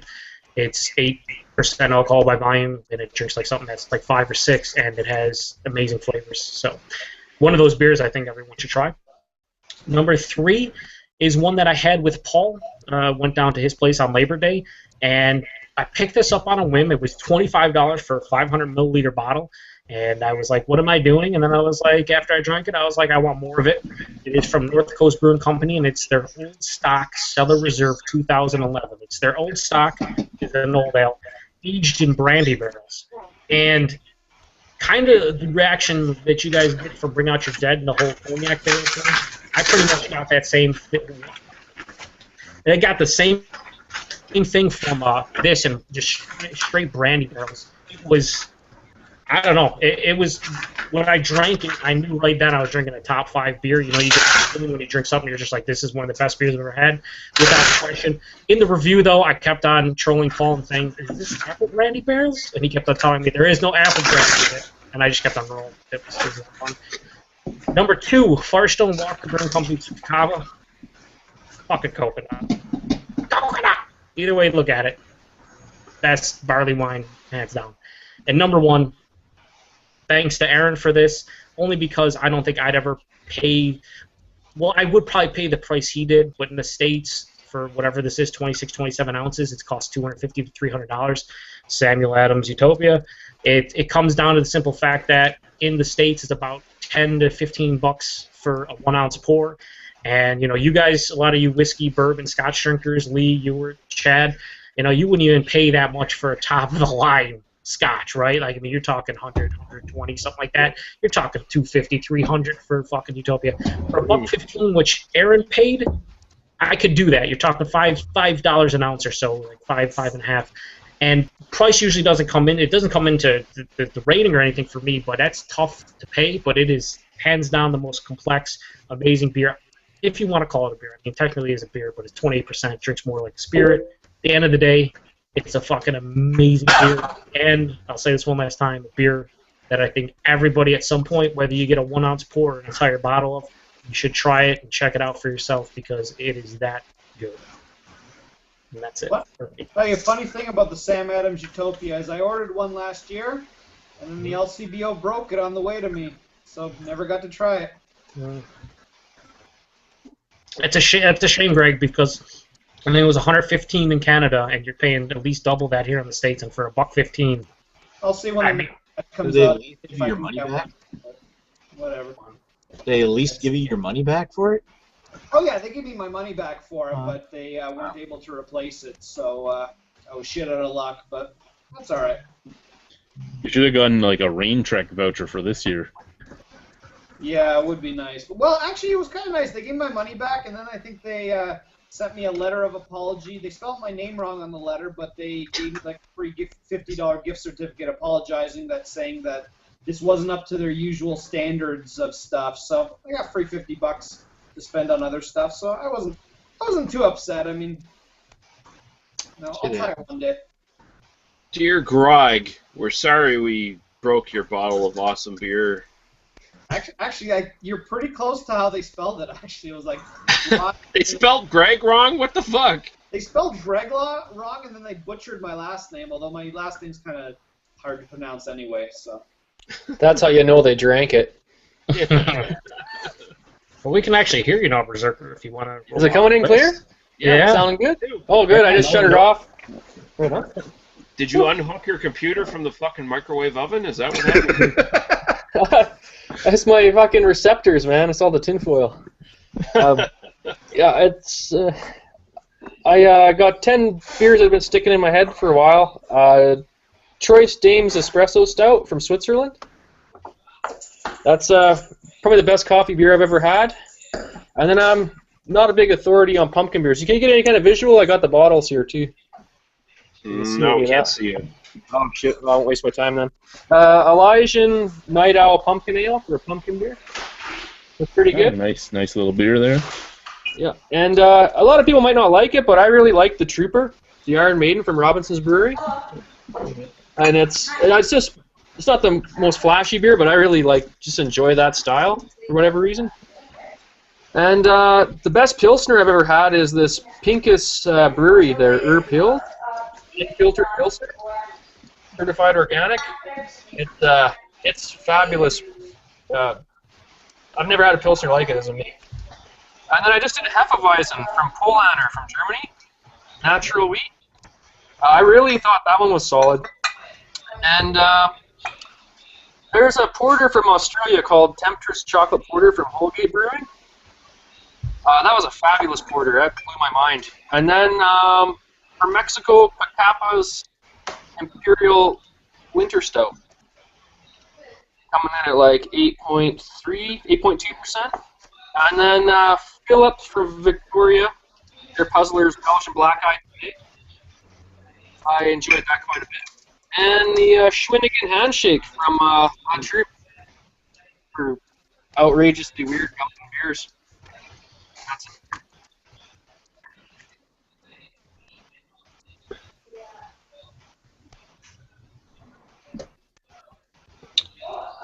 The Shawinigan Handshake. True de Diable. Yeah, that's it for me. This is. I don't Awesome. know if I sound. Well, I still have Aaron, so I'll read that after, I guess, Dale's. And if Matt has his top 10, good to go. Wait, does anybody care though? What about Aaron's? Probably not. Probably Aaron. You just want to hear his list repeated to himself. Yeah. It's all Hill Farmstead. So. or Cantillon, right? Or Cantaloon. Apparently, you're not allowed to like those beers. So. How about this? Put a Sam Adams beer number 1, even though it's a amazing Sam Adams beer. It's still Utopia's okay. Never mind. Or it's a Utopia's the beer. spirit. It's a spirit. No, who It's a cares? It's a fucking beer. It's still a beer. It's The Boston beer, Lager. but it's still a beer. But it's still a spirit, but it's a beer at the same time. But it's still a spirit. Maybe a beer. I'm gonna show you the spirit. You have to classify it as a beer. No, Yeah, I it is guess, fair. I guess, but It it's is not fair even- 'cause anyone can but do it it. isn't. It isn't fair, man. Dale snuck in as well. So Dale, what's your top 10 beers of all time? Dogfish Head, top 10. All time or province? All time. Or All both. time. Wait, hang on, Dale. Did you make it? Off the top of your head. Let's hear it. I have the list. Yeah, well, then read both because you missed the province one, and we already did that. So No worries. I told you guys I'd be late, but oh well. Okay, so 10-time, all favorite. Well, recently I had the 1050. That was my favorite stout to date. That's number 1, obviously. Number 2, I shared it with Lee, Nick, and Chad. Was the Red Racer IPA. I really like that one. Bose Screaming Beaver Barrel Aged IPA, which I also shared with Chad. That was a beautiful beer. Yeah, it was awesome. A really easy go-to one is the St. Ambrose Oatmeal Stout. Beyond the Pale, which is a new brewery, I guess they've been here a year now. They have the Imperial Super Guy, which I think Chad and Nick and Lee have had, which is really good. Compliments of Chad, he sent me a Cameron's Deviator Doppelbock, and that was fantastic, the barrel-aged version. Recently I also had Shoulders of Giants Imperial IPA, which was a fantastic beer, especially fresh. It was just a tropical forest. Number 8, DWEEbS Pêche Mortelle. That was one of my favorite coffee stouts. 9, Nickelbrook Kentucky Bastard was another good stout. And number 10 is going to have to be the Broadhead Wildcard Ale, which is a local brewery here. And what they do is they make a huge batch of like a pale ale, and then they alternate the hops. So one time it'll be this type of hop, and the next time it'll be this hop. They flunked really bad one time by using Maltaderas, which was disgusting, but yeah, so that's about it for the top 10 of all time. Nice, nice. And that's my homebrew Scotch ale. Looks nice. It is. It's served with 70% CO2 and 30% nitrous. Oh, So perfect. it's really smooth. Nitrous, eh? Yeah. You put laughing gas in your... Yeah. Nitrous.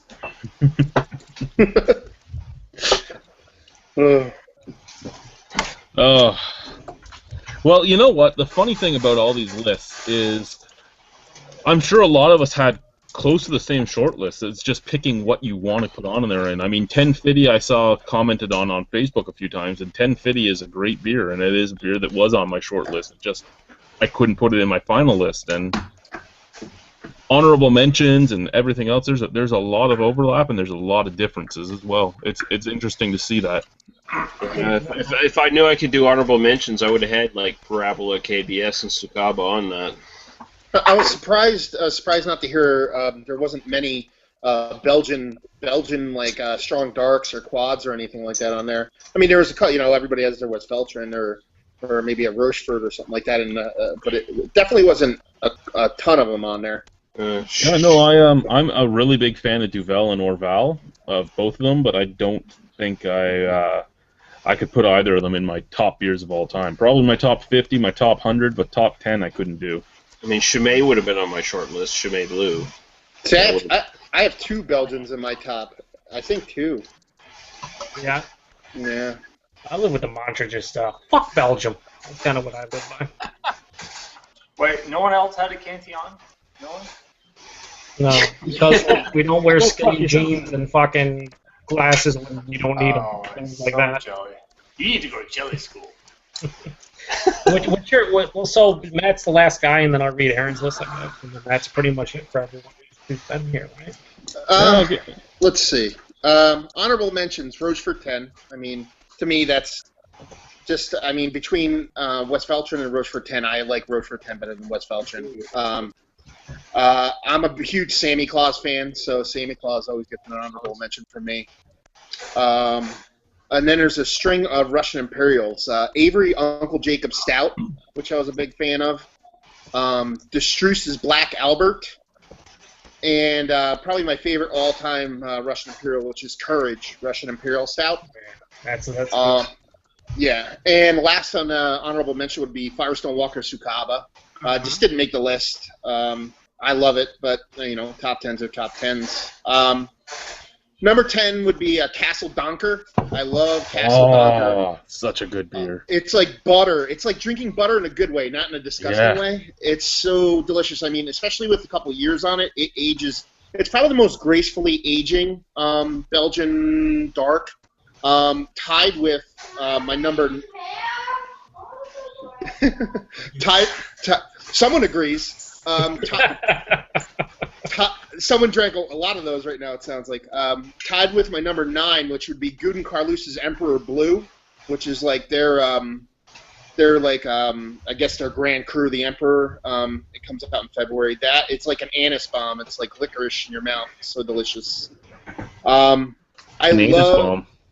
Yeah, anisette, like anise. It's like a ton of licorice in there. Oh, not an anise bomb. Okay. Not an anise bomb. No. Okay. Number 8, I love Avery Samuel. You know, English style old ale from over in California. Ton of booze, but for me, it's a unique beer because the booziness is almost like a delivery system for more flavor. It's like odd in that way. That's just not boozy. It just, I don't know, does something good for me. J.W. Lee's Harvest Ale at 7. I love J.W. Lee's. Their Harvest Ale has just been one of my favorite all-time beers. Has this really unique aftertaste, but just love that beer to no end.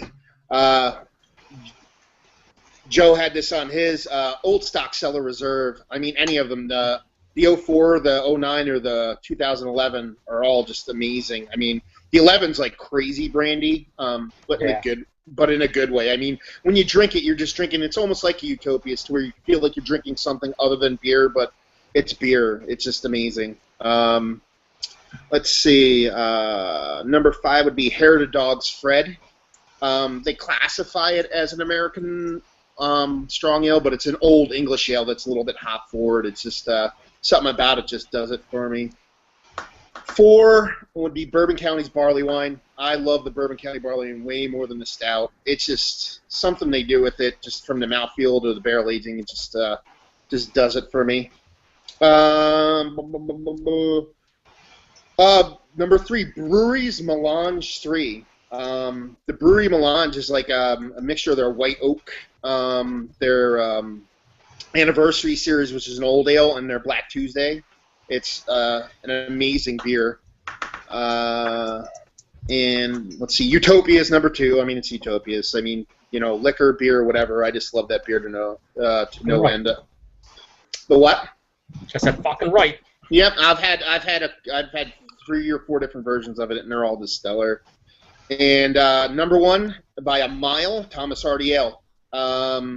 I've had ones from 78, 2008, and a billion of them in between, and that is my beer king of all time. This is the only beer that will get a perfect score for me, because I'm one of those weird people that don't want to give a perfect score to stuff. So, at least you admit it. That's cool. Yep. I try not to. I think in the 2,600 beers I've done, there might be 7 or 8 10s. Yeah, I mean, Hardy's a good aged Hardy. It's just nothing like it. It's a 10. Alrighty, what's Aaron's list? It's shit mostly. No offense, Aaron. It's a pile of shit. No, Sam Adams, Boston Lager, Moosehead Light. Budweiser, he has top 10. Fortune. White lime mojito. I'm pretty sure Big Flats is on here somewhere. So number 10, Deschutes Black Beauty. Yes, it's just a standard American porter. I think it's important to maintain perspective in light of the fact that everything these days is barrel-aged, one-off, soured, collaboration, blah, blah, blah. For something so simple, it's also sublime. Who's sublime? I get a nickel. You did a little heart. It was nice. Oh.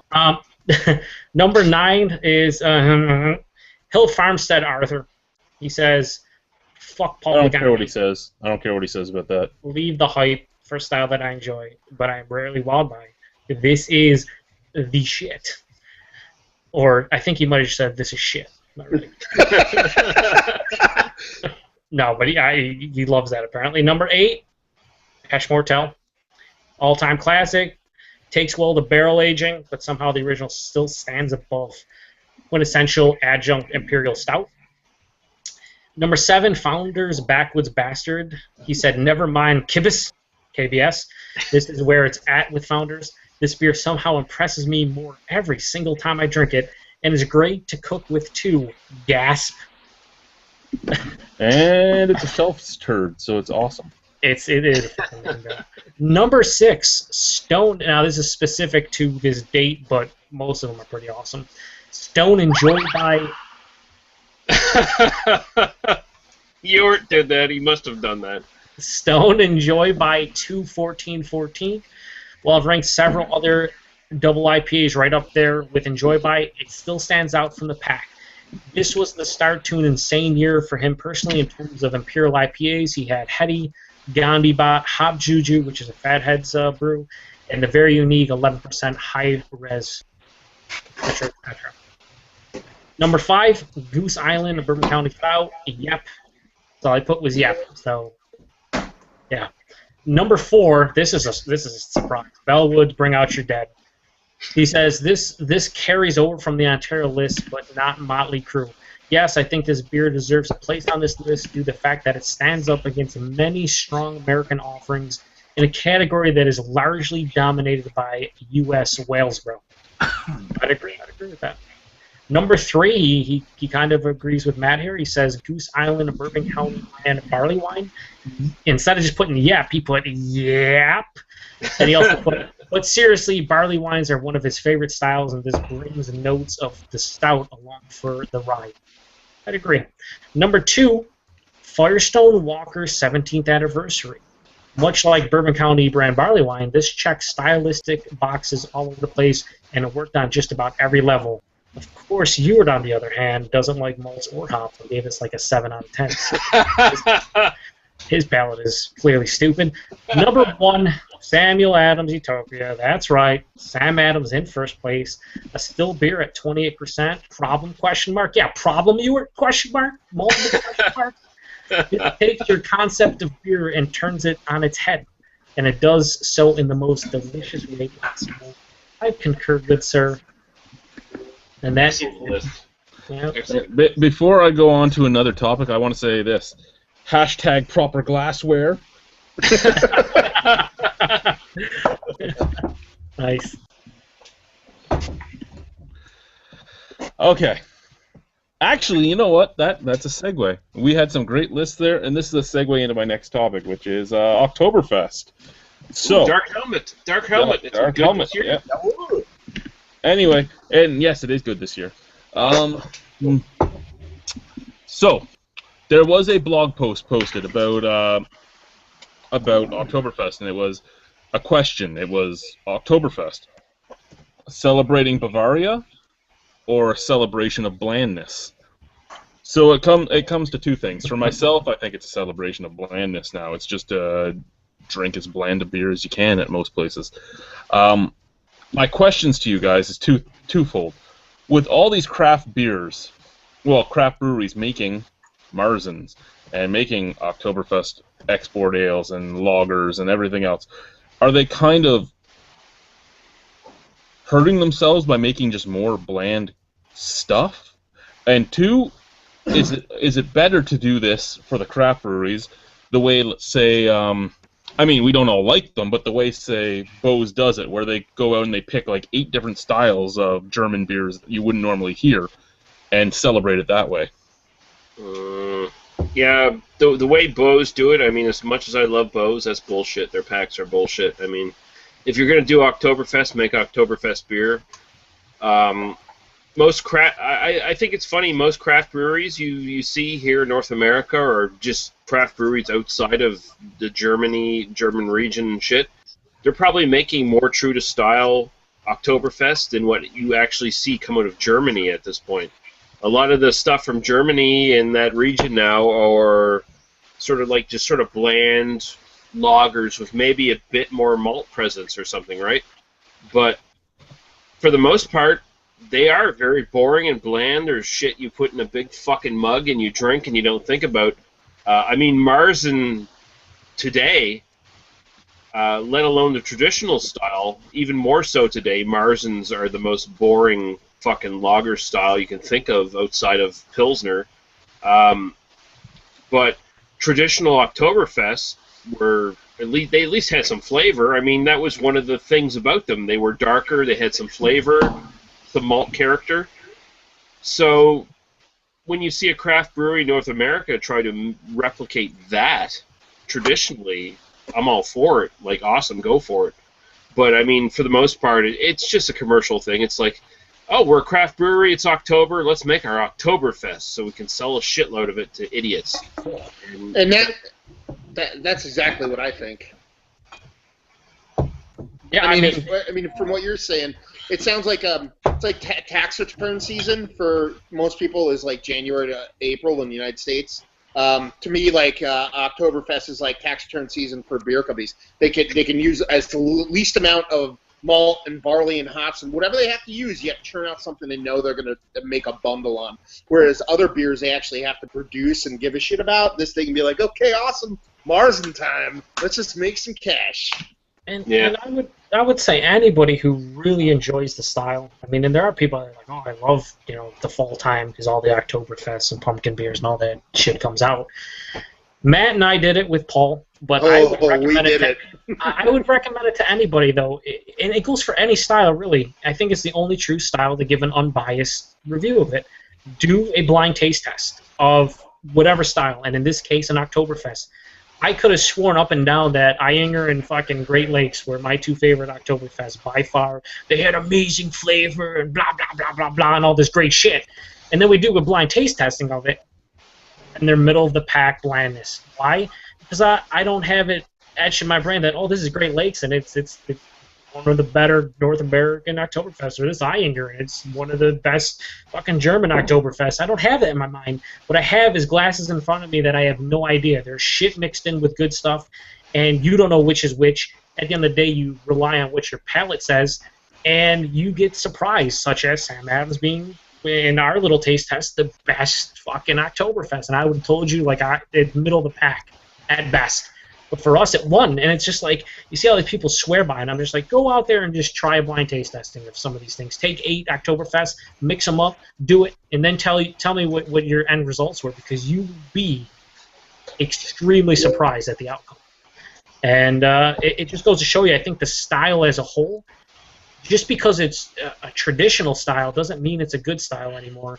And I feel like there are so many styles that are bringing the flavor and bringing the unique characteristics that people want nowadays, that the style's kind of falling, to the back of the line for the most part. Yeah, it has more flavor than what was typically your macros and all that stuff, but it doesn't have as much flavor as the majority of the styles that people are brewing, especially in North America. So, the funny thing that happened after that, Joe, is after I left there, I went back and I met a friend for get some wings at a bar.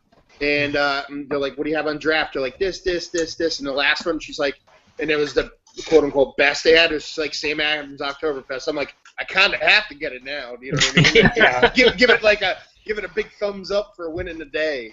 Yeah, for sure.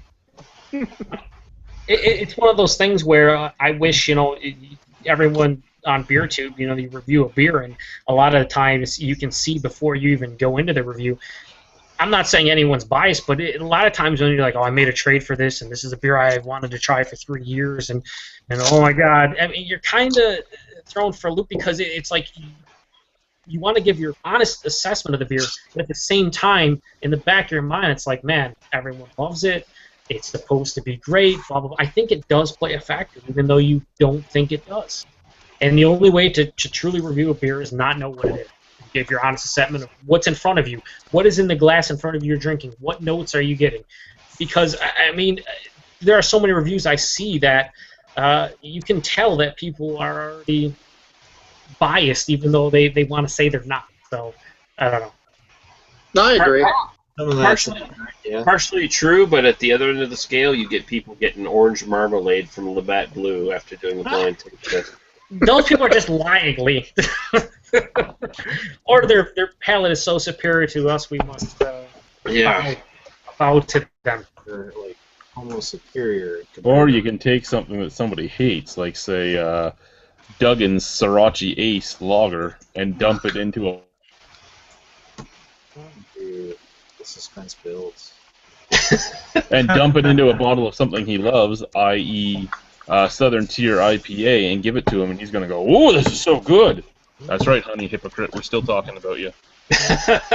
Hey, for the record, those quality Duggan's products are brewed by Cool Beer. Oh, jeez, no wonder. No wonder it's so good.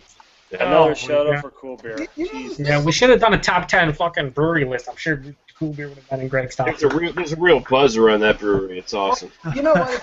I didn't put Cool Beer on there because it would have been unfair, because it would have been a top 3. The question remains, is it better for these breweries to continue making the same thing as the macro companies when it comes to Oktoberfest, or to start putting out Keller beers, Schwarz beers, Roche beers, Gozas, all the other styles that you don't see on the market all the time? No. Just make good margins. Make good margins. Good solid margins. Just make it true to style. I mean, because, like I said, in Germany, you don't necessarily get that anymore. You get these really pale, golden straw-colored fucking lagers that they try to pass off as margins, and they're not margins. They're not traditionally margins at all. I mean, that's all you're going to see coming from these craft breweries, because they know it'll sell, and they know that's what they're competing against. Sam Adams. I disagree. I disagree. I don't think all the craft breweries are going to do that. I think there's plenty of craft breweries out there that are going to try to at least make it something more than just a typical shit you see from Germany at this point. It's funny you mentioned that, the actual color of the Marzen or Oktoberfest, Lee, because we did that blind taste test. All the German Marzens were really pale. When we started pouring the American ones after that, Sam Adams had the most, I think with Sam Adams or Great Lakes, had the color that you would anticipate from a Marzen or Oktoberfest. It was really sad to see. And then in our blind taste testing, we ended up picking one from Germany, one from America, and then faced them off versus each other. If we had a choice of picking the top 4 best or top 3 best, they probably would have all came from the American side, right, Joe? Yeah, it would. Yeah, most likely, yes. Yeah. I think Eyinger and I forgot what the other one tied, wherever the winner was, but they were all below a 7 which were rated. But it was sad to see, because of all the Oktoberfest we tried, it was just like they are so bland, and you get a little bit of graininess, a little bit of sweetness, a little bit of malt, but it was like, man, I remember this style not being this bland and boring. Yeah, because in Germany it's become a tourist thing for, Americans and other foreigners to come in, and they want to give you the most non-offensive bland beer possible to enjoy while enjoying Oktoberfest in Germany or whatever. So, I mean, that's the way the sort of thing's been dumbed down now. Yeah. That's horseshit. Well, it's been done down to that point all over the place. I mean, Toronto's Oktoberfest is the same type of thing. Steam Whistle's the big brewery there. Bo's Oktoberfest, they make all their beers, but for the most part, all of their Oktoberfest beers are fairly dumbed down and plain. The Roche stack was the big surprise in this year's package. Yeah. And it wasn't even... At the end of the day, though, remember, all these breweries are businesses. I don't think any of us find Oktoberfest exciting. But you look at a company like Black Oak. They make their Oktoberfest every fall, and I think Chad just tried it recently. I just retried it recently. It's an okay beer. There's nothing wrong with it. But at the end of the day, those beers is what makes them a lot of money.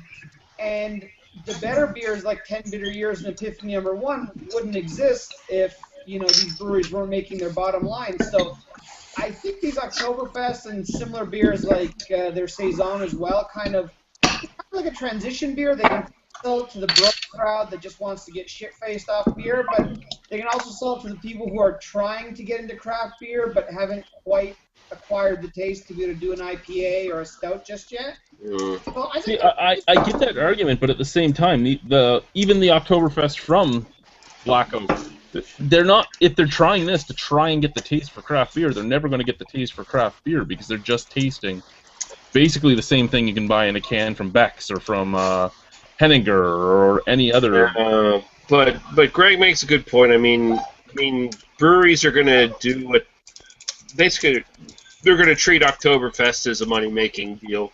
Yes, and honestly, I don't have a problem with it because honestly, Oktoberfest, I don't give a fuck. I really don't give a fuck. I mean, I'm not offended that a brewery's making a Marzen that's not true to style. I don't care because it's not like a brewery's making like a fucking porter or an imperial stout that's not true to style and trying to pass it off as that or something. I mean, Oktoberfest, whatever, lager, slightly more malty, whatever, blah, blah, blah. I have no problem with a brewery capitalizing on the idea of... Are they celebrating Bavaria or celebrating blandness and making money out of it? Who gives a fuck what they're celebrating? If it keeps a brewery making good beer, then I don't care. And as long as their Oktoberfest is decent enough, it's drinkable, it's not a terrible beer, I really don't care. It can't be that decent if Sam Adams beats them all out. Fuck you, man. Listen here. The thing about Sam Adams, though, you guys can sit here and give him shit, but Utopia isn't. The thing about Sam Adams is they can make good beer, and they do make good beer, and people, slack on them all the time about this and blah blah blah. At the end of the day, they do make good beer. I think, though, in this whole thing, the more appropriate question when it comes to this is, why do breweries feel compelled in the fall time to make shitty pumpkin beers that don't even include pumpkin? Oh, that is a good question, and that's another just big money grab because pumpkin beers have become the fad. Every fall, pumpkin beers are everywhere. Even in Ontario, Nova Scotia has a couple of them, obviously, with Garrison and you can get the Maritimes, I should say. What do you have? Garrison, you have Gayan, you have Propeller, you have Authentic Seacoast, Rare Birds, Pumpkin Ale. Although they're becoming a huge fad, so. The breweries will make it and hope that you buy it, and that's just their moneymaker. It doesn't have to have anything in it. And what are you talking about, fall, man? Pumpkin beers come out around here around July. Yeah, they do. Although if you're Authentic Seacoast here in Nova Scotia, your fucking pumpkin beer comes out in the fucking dead of winter. The biggest problem I have, it kind of goes back to the whole IPA thing, where now you're to the point where the term IPA sells, right? You put IPA in almost every... Well, it might actually be going to the point where, now it's, kind of sours and stuff, but IPA for a long time, if you put IPA on a label, it was like, oh, is it IPA? I don't even know what that means. Let's go buy it, right? Now it's to the point where you get to the fall, or as Matt said, fucking early May, and you have all these pumpkin beers that come out that you put pumpkin on the label, and then in real small, tiny text, you put spice. you have no idea if it's really made with pumpkin or if it's made with just spices or a combination or what. And you see so many breweries nowadays to this point where they don't even put pumpkin in it. They just put pumpkin spiced whatever. Could be a pumpkin spice brown, could be a regular, could be whoever knows, right? And they get away with putting pumpkin on the label even though it doesn't have pumpkin in the beer. Is that right? It drives me, well, yes, but it also drives me insane. In this area, we have a radio show that's on the actual over-the-air radio that's like a beer show. It's called Beer Geeks Radio Hour. It's on Saturdays at 10. And the guys on the show, the one guy, the beer expert on there, goes out of his way to talk about how pumpkin pumpkin beers are all about pumpkin spices. It has nothing to do with pumpkin because pumpkin has no taste. I mean, yeah, it's fucking bullshit. I mean, yeah, you take them, it's like, if you take a pumpkin, you bite into it, you don't taste the thing. Well, yeah, you know, if I bite into a lot of things and I don't prepare it in any way, it's not going to be whatever.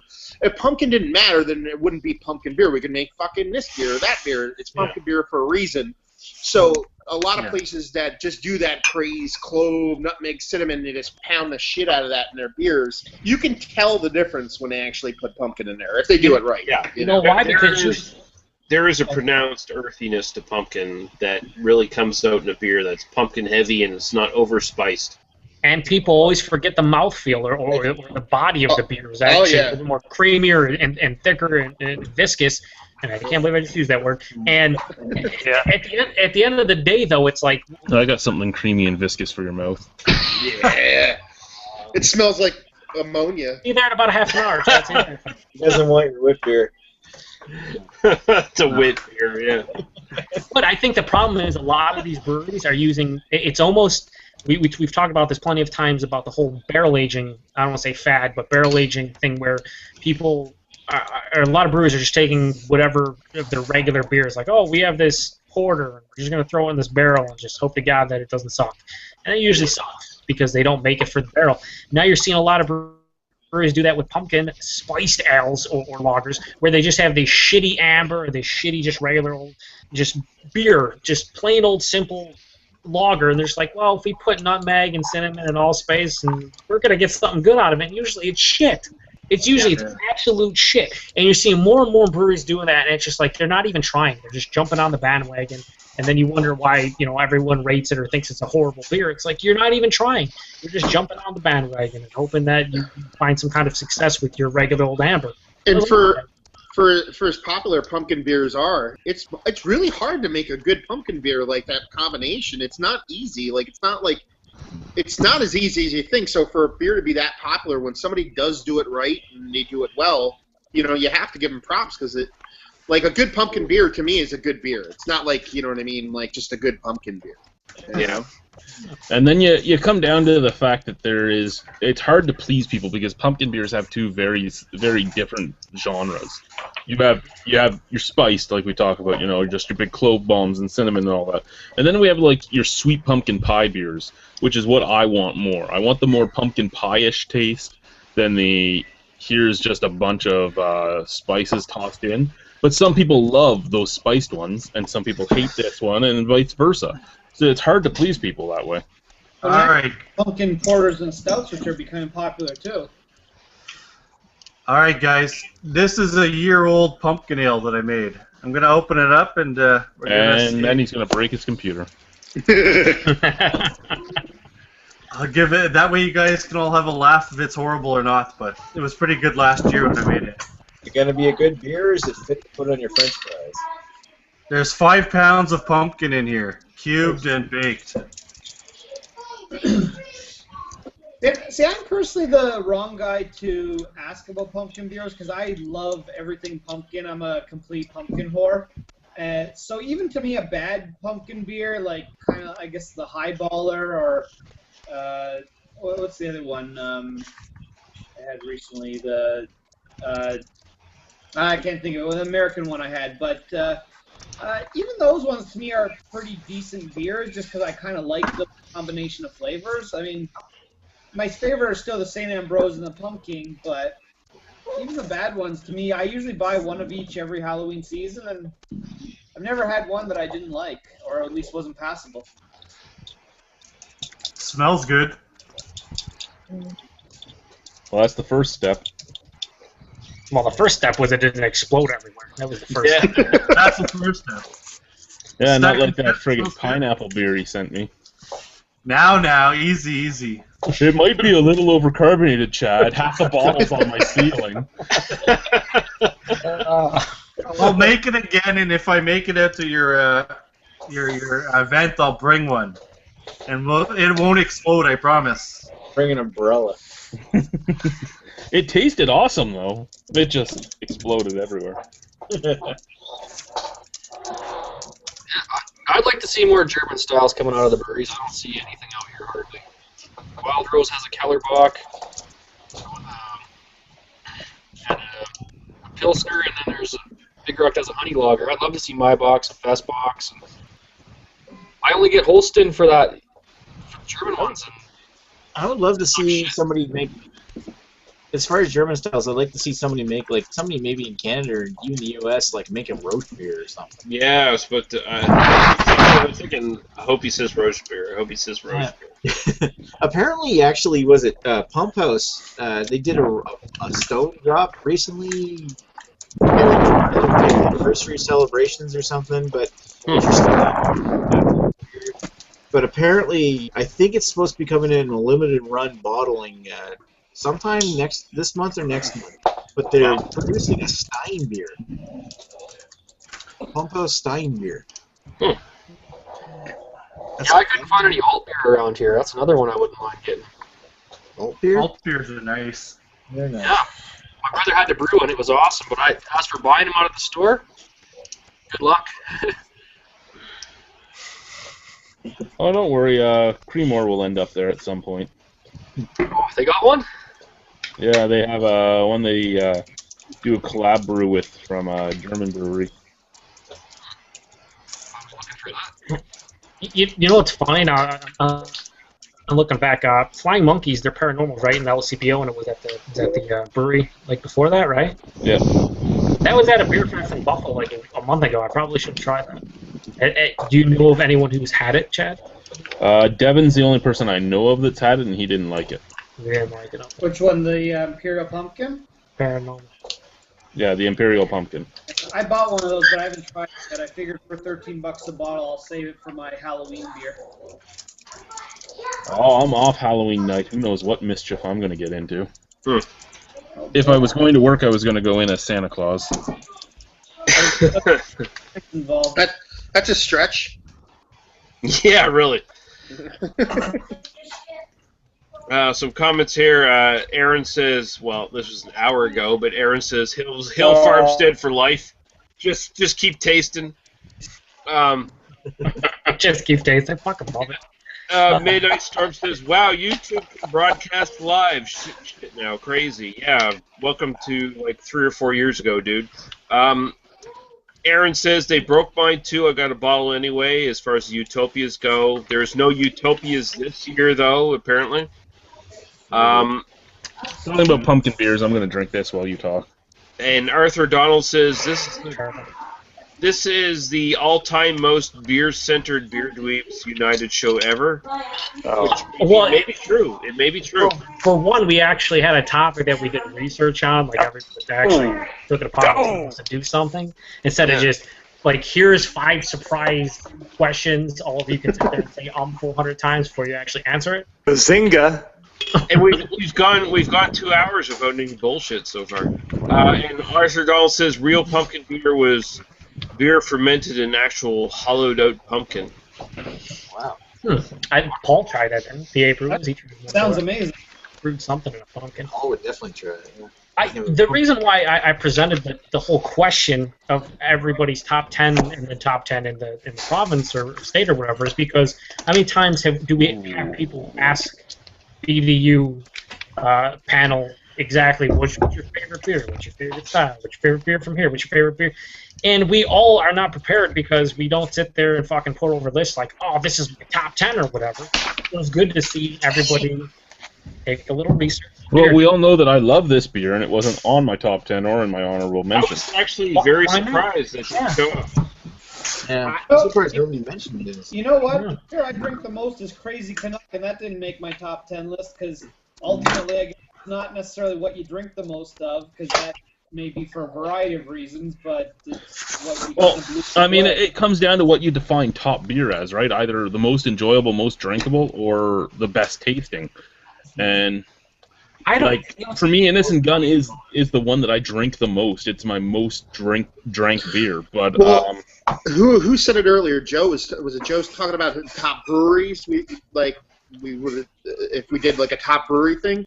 Innocent Gun might be in top brewery list as opposed to not best beer. Like nobody mentioned Lagunitas. Lagunitas would be in a top. Oh, they have some great beers too. But every beer is good from them. You know what I mean? That's the thing. Yeah. It's not like they make one or two good beers. So I don't think they. For me, I don't think they've had anything that blew me out of the water, but they didn't have anything I didn't like either. That's what I'm saying. And literally nothing has. I've never drank a beer from them and gone, it's meh. No, everything's been really nice. You know what I mean? So the difference between consistency and just off the hook craziness, I think the actual list, though, you talk about that the lists are subjective because it's to your taste and whatnot. But also, I think what you define your list as is also subjective, like you're saying, Chad. Like, did people take their top 10 list and just say, this is my top 10 beers in which I rated the highest? Were they the top 10 beers which were a mix of the highest rated beers I have and also the most drinkable that I drink on a regular basis? Was it strictly top 10 beers in which I drink all the time? I'm sure for every single person it'd probably be different if you ask them. But I don't think there is one definition of your top 10. I think most people leave here. I mean, I made my list in like 10 minutes. I just walked around my house and looked at the bottles that I give a shit about. And be like, oh yeah, that motherfucker was awesome. You know what I mean? But I'm sure everybody will, a couple days from now, go, what the fuck? I didn't remember that one beer. You know what I mean? So there's always going to be beers that you remember and you forget. Yeah. I think the tougher. The overall list wasn't as hard as the actual state, province, territory list because I think for a lot of us that don't have amazing breweries, it was tough to really sit there and think about. I mean, and Lee's looking around like, huh? What? Yeah, Lee, it was tough for you, wasn't it? Or wasn't it? The only thing that was tough was the fact that I was going to list 3 or 4 beers from 3 or 4 breweries. That was it. Yeah. That would have been me too if I did a Pennsylvania one. I mean, I'm not going to sit here and say that Propeller and Garrison are amazing breweries because they actually are fucking amazing breweries. And the stuff I've had from Bad Apple's been pretty damn good too. Oh. There was that other brew pub that you went to in Nova Scotia, I think, Lee, and you sent me a beer. That was pretty good too. Sea Level? Yeah. Yeah. Sea Level's actually what I meant, not Bad Apple. Sea Level's what you've sent me some stuff from. Yeah. And I will be sending you more stuff here very, very soon. My dad is treating my brother and I to a sort of beer trip to Sea Level and Bad Apple here very, very soon because we helped him out on some shit that he owes us big time. So we are going to be buying up a shitload of Bad Apple and a shitload of Sea Level, and finally I will be able to send out some fucking beer mails that I've been long overdue to send out to some people. So. Sweet. Thanks, Lee. Thanks. Well, if you get your fucking ass to Chad's more often, you might be able to partake, dude. Oh, is that so? This is for the guys in Canada. If you guys went to the beer store, which 2-4 would you pick up? If I went to the beer store, what 2-4 would I pick up? Yeah, what beer? What would be your choice of beer to pick up? I don't even know what's at the beer store for 2-4s because I don't have a beer store. So yeah, Moose Head Pale Ale and 2-4s there, don't they? Yeah. I do that. 2-4 Moose Head Pale. Yeah, fuck yeah.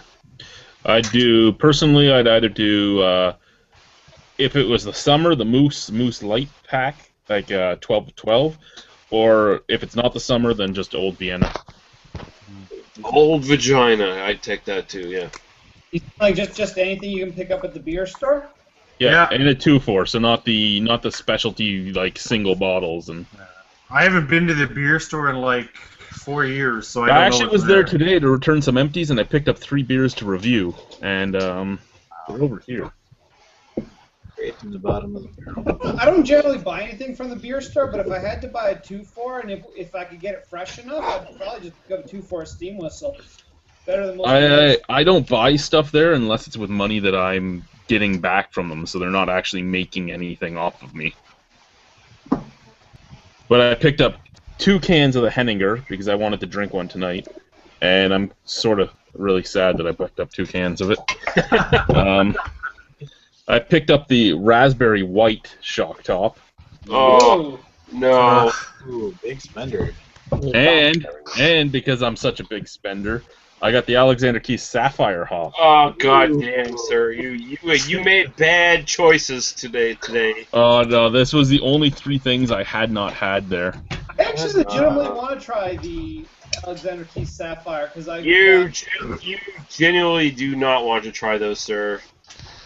I don't know. I like the other 3 they came out with so far. They're nothing special, but they weren't bad. I'd be interested to try the new one they came out with. You're dead to me, Greg. Greg, You got it in bottles. You got it in bottles, did you not, Lee? Yeah, I bought the bottle. Well, I bought the can in some cases, but I bought the bottle Sapphire because I knew I was going to share with my dad and my brothers, so why not buy this back? Well, this wouldn't be on there then, so I thought I'd read this to you. It has hints of black tea and tangerine. Oh no, that's on the bottle too. Oh, is it on the bottle too? Or at the very least, it was on the fucking case. I mean, honestly, that's probably one of the better of their one-hop series, but it's still not a great beer by any stretch of the imagination. See, I thought I liked the German better, the Hallerteuer, Yeah. than the Cascade or the Galaxy. For both of them, I went into them thinking, this is going to be awesome. Their beer is so bland. This hop is just going to pop, and it's going to be awesome. And I drank them both, and I'm like, they dumbed down the hop somehow. They dumb the fuck down on everything. Even that one, they dumb the fuck down, but you do get a little bit of the black tea kind of thing and the earthiness from the hops. I've only had Sapphire hops in 2 one-hopped ales, and they both didn't show off the hop at all, which was the Beck's Sapphire, which just tasted like Beck's, and so good. yeah, and the Sapphire Wheat from Taps, and that's all I have to say about that one. Because if you watch my review, I speculated that like people like you and Joe probably would not like that Keith's because the hops, it brings out more of the dirty hop taste than anything else. Yeah, I'm not a huge fan of just eating piles of dirt. I mean, that doesn't seem something very appeasing. Well, you're a very weird person, Joe. So you're probably 100% wrong as well. I didn't eat mud as a kid apparently, so I just. And never if anyone from the Niagara region ever watches this video this late, next May we're going to eat every meal at Taps, so you can come join myself and Lee as he drinks as much Niagara's Best Blonde as he can. I will not be drinking any beer at Taps. You can join me and you can sneak in beer for me to drink, but I will not be drinking any beer at Taps. I'm pretty sure you signed a contract in which you said you were doing a gauntlet of the Niagara's Best Blonde. I'm pretty sure that I read that somewhere. Contract? There were no contracts, sir. We're gonna get you some of the Charleston Cream Ale and the Niagara's Best Light as well. How about you get me the fuck out of that place and give me real beer instead? If you do the Niagara's Best Blonde gauntlet, I will bring Cherry Rye and just you and I will split it. Does that sound like a deal? How about I just slap you in the face and take the Cherry Rye from you? Well, that doesn't seem fair. No, I'm not going to bring it. That's messed up. I love that I bought him a small. I bought him like a 12-ounce glass of it, and he couldn't finish it. It tasted like mushroom soup. I had to give it to Guy, the poor man. He just kept on smiling like, I'm going to fucking choke Chad out in about 3 seconds.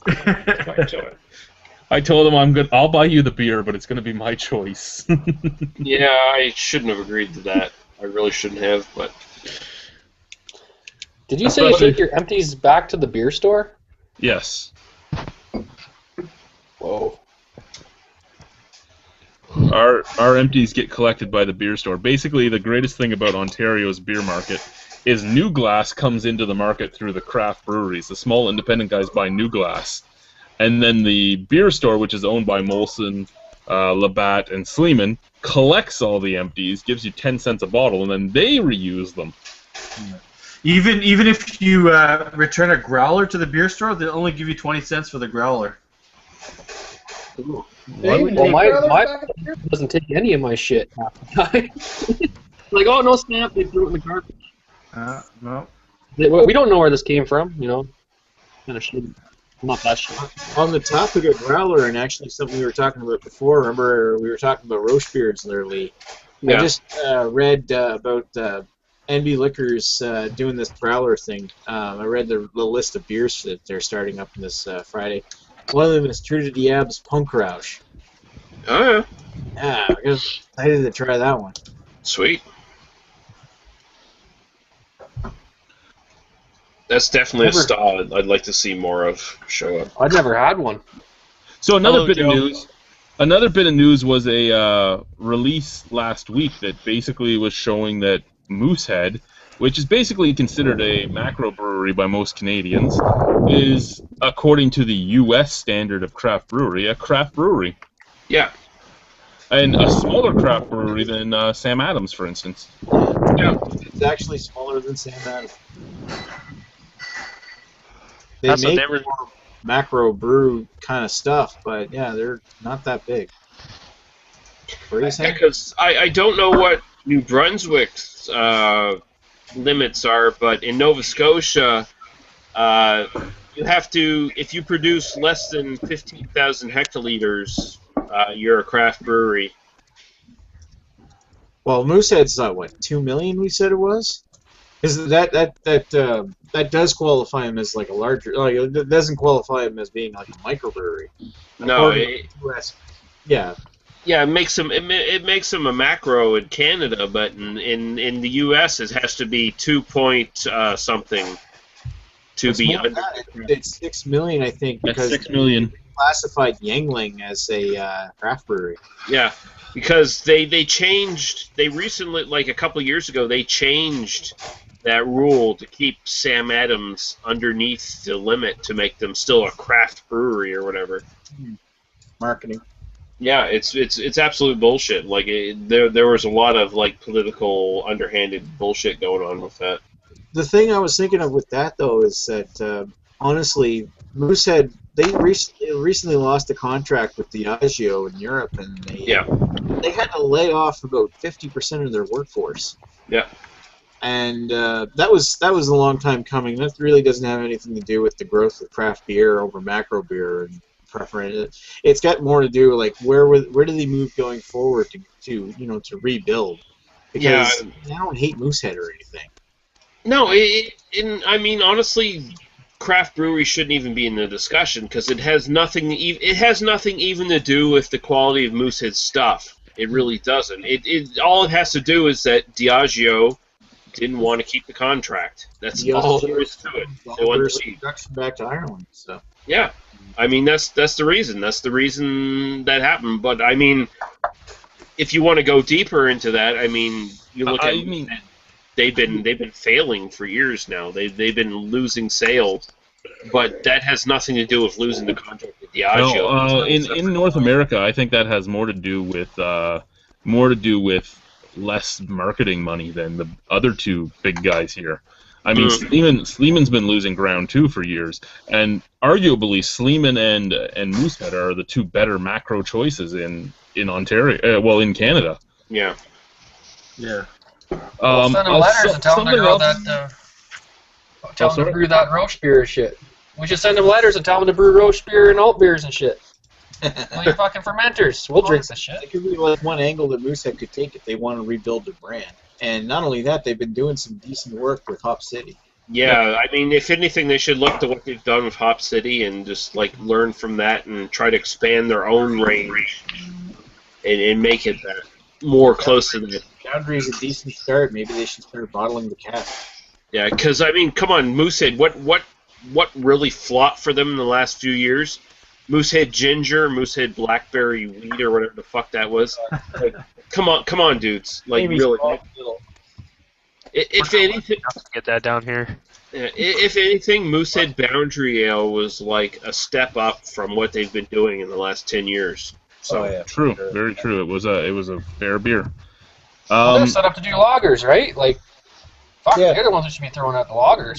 Pretty much, like from what I've heard from inside sources, pretty much every one of their beers that's a lager is the same beer. yeah, One change made, like Alpine Light, Moosehead Light, Alpine Max, like the extra alcohol. Well, yeah, they specialized in lagers for like the last 15 years or so. Like that's been their big thing. I mean, they've had their regular Moosehead Light. Then they have the Crack Canoe. They had the fucking Premium and then Premium Dry, and this. I mean, fuck, dudes, you really gotta like diversify a bit if you're gonna keep your market. If you're gonna keep people buying your shit. Yeah. That's just it. I think that customers are expecting more of that these days. I think one of the big reasons why beer growth is minimized yet wine has gone up is people are looking for a better quality product. Another reason wine has gone up is because here in Nova Scotia, the NSLC, you walk into any NSLC, I don't care if it's like an A store or a fucking C store, you're going to see more wine than anything else in that store. Yeah. Well, it's no different at the LCBO. Some of the grocery stores here, like the Superstore in St. John, actually sells wine in the store. Yeah. And like we have wine outlets in most of our stores. And local wine. And there's not as much restrictions on wines around here than there is. No. Yeah, you can sell wines at grocery stores in Ontario and in the outlets, and you can also sell wine at flea markets here. Yeah. At the grocery store up the road, they have a wine rack built into the grocery store. There's a Fredericton area cidery that's actually opened up. What do they call it? The Red Rover, I think. And they actually taste like electricity. Ciders at flea market here. It's a Queen Square Market in St. John. But you can actually, it's like flea market. You can buy fucking cider here. Like, why can't we do this for beer? In Pennsylvania, you have to. I think you have to pass a written exam and fill out 9 forms in triplicate before you can sell a beer to the LCB up here. So. Yeah. I mean, here in Nova Scotia, it's getting better. I mean, you go to Premier Wines and Spirits, you can actually order beer online and they deliver it to you, which is a big thing in Nova Scotia. That's actually very big for Nova Scotia.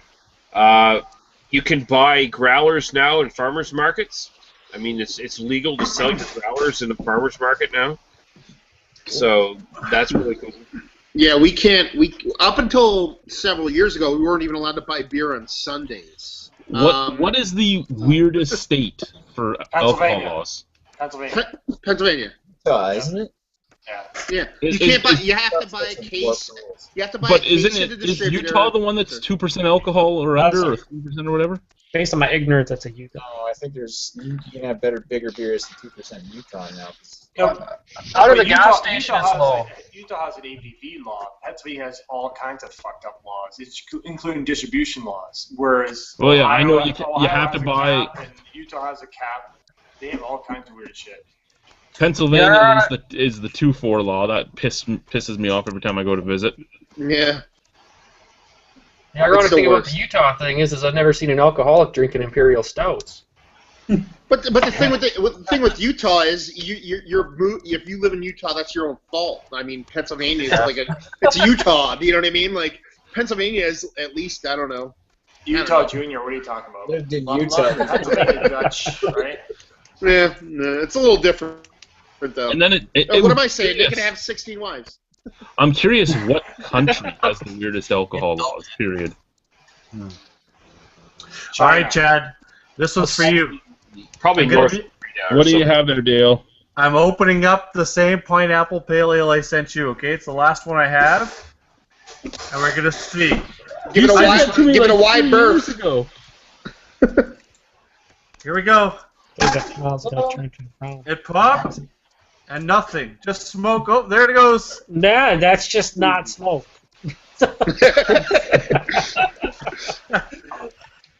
Okay, guys. Here's some beer news, okay, for across Canada. One, Baysville, so Lake of Bays Brewing, has announced the next NHL Alumni Signature Series beer. This one is the Stitches Oktoberfest Lager in commemoration of Jerry Cheevers.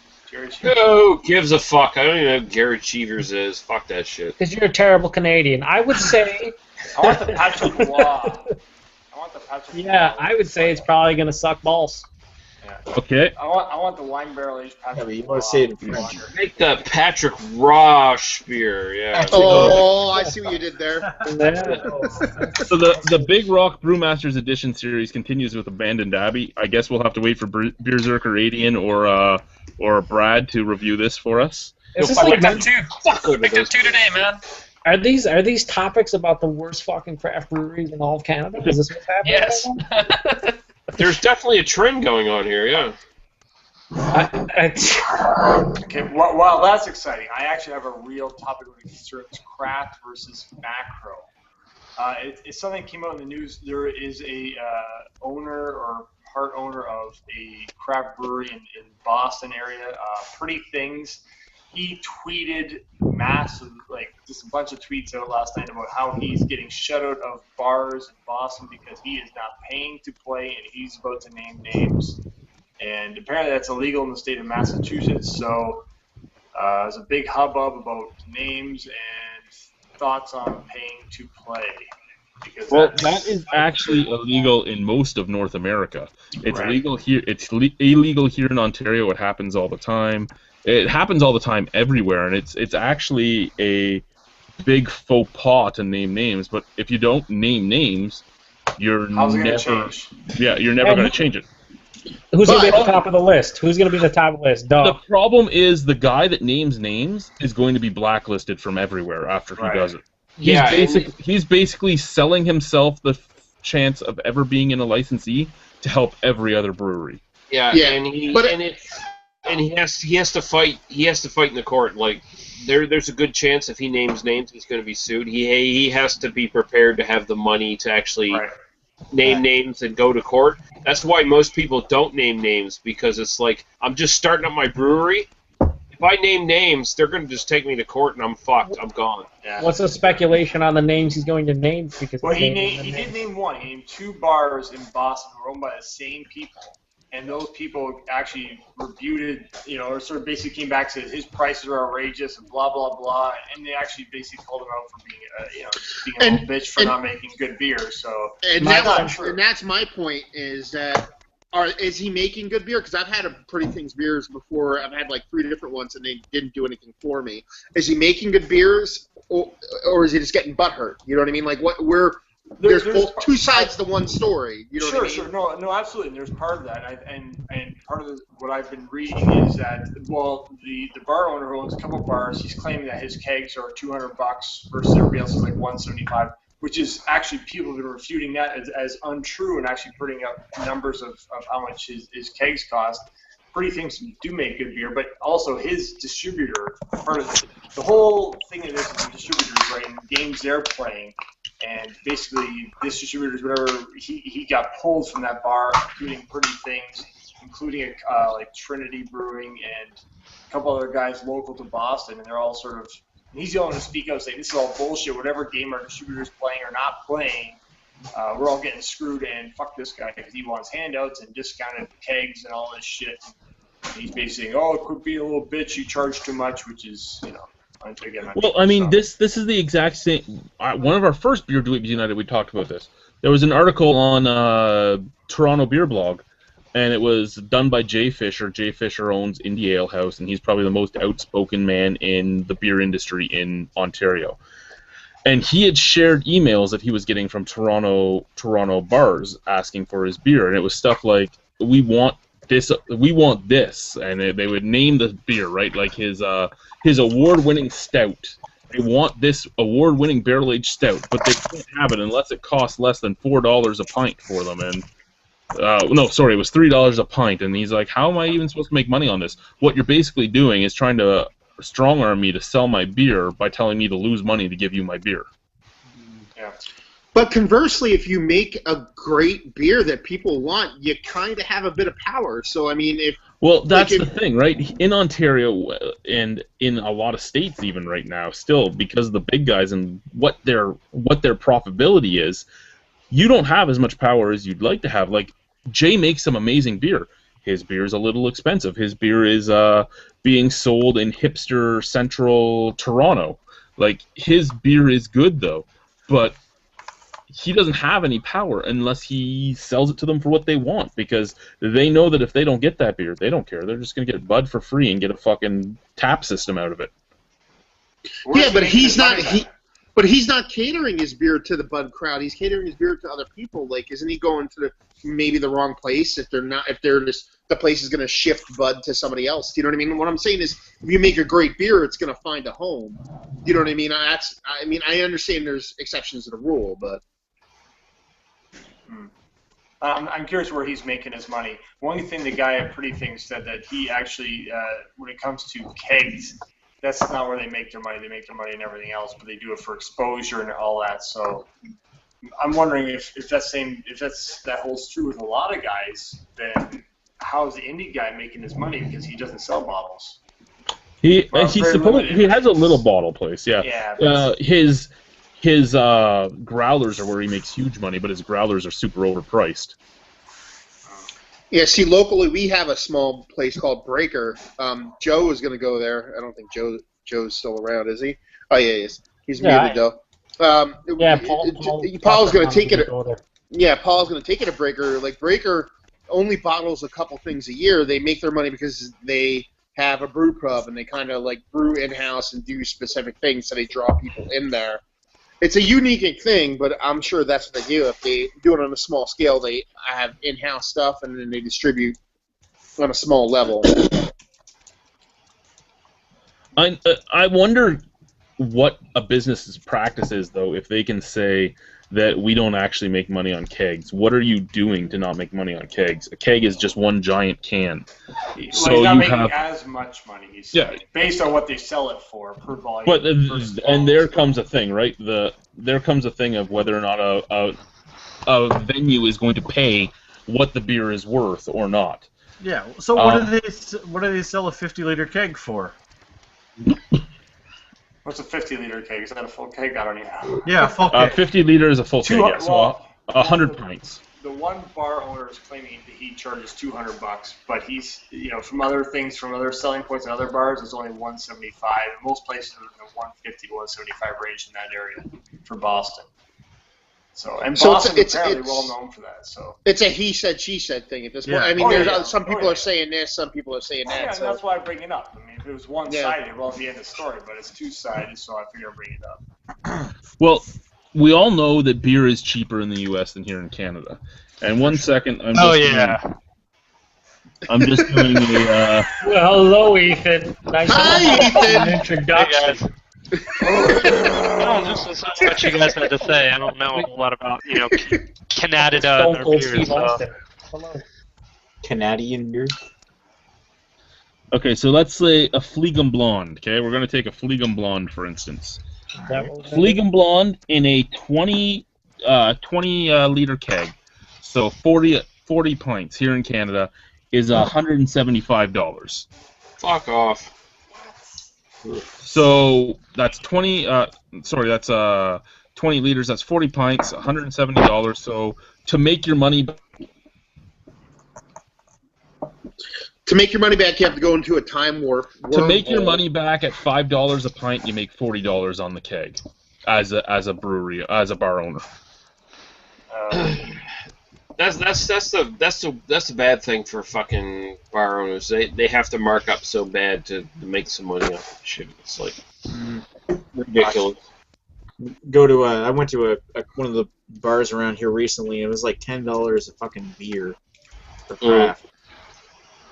Bars are not conducive to craft brewing, really, in some ways, because honestly, it works better for just drinking piss water for inflated prices to pick up. I'm trying to look if there's any craft brewers that are listed on here as kegs. Unless you go all in, it can work. We have a place near me. It's called Beer Boys. It's just like it's actually a college bar, but they have 72 drafts, no bottles whatsoever. So they just do drafts, and that's all they do. You can't get a bottle there, and it's all mostly local stuff. I've gotten like Santa Claus on draft there and stuff like that before, but typically it's like just like semi-local areas, stuff like that, and there they can do good things. So you either have to go a little bit, or you have to go all in. You know what I mean? And you have again, to give you guys different variations and understandings, Weihenstephaner Vitus, $250 for a 30-liter keg. Whoa. I mean, if you go to a really good craft beer bar that gives you like good deals, and you know, that's a different thing. But I mean, you go to any sort of like standard regular bar where they're like you're paying like above $5 for like Labatt or something like that, like fuck off. Yeah. But that's also a thing where you're going there. You know what I mean? Like you're choosing to go to that place. Yeah. So you're choosing to. Yeah. You know what I mean? Like I've gone to bars where I'm paying like, you know, a ridiculous amount for a bottle of beer because they only have one or two good things, and I understand the situation I'm in. Like to go to a good beer bar and then I'm willing to pay whatever I have to pay, but paying reasonable for a beer, then.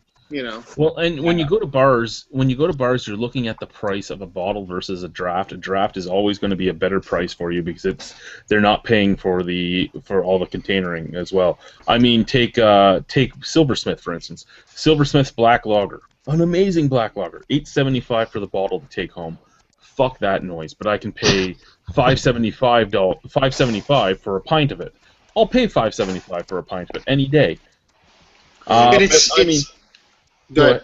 I was going to say, at $8.75 a bottle, that's what they're charging. So when they sell it to a bar that wants to sell it, because there are a few bars that have bought them in the bottle form, so the bars buy the bottle from Silversmith for $8.75.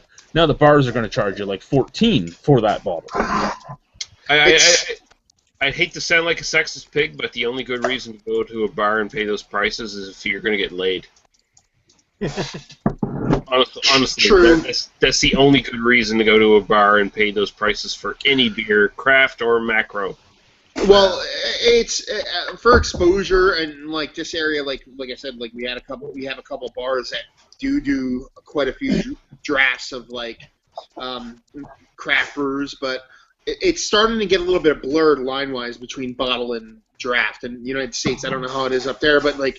I can get a bottle of Sammy Claus for $8, but the draft will be like $6. So it's like it's not that far off. It's getting to the point where it's like getting closer and closer bottle to draft with some things in this area. Well, take my place of employment for instance, right? Say Coors Light. We have Coors Light in the bottle for $5.75. Fuck.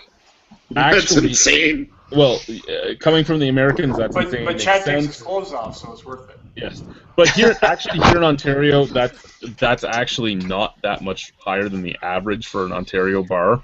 It is a little higher, but we are a different venue than a normal bar.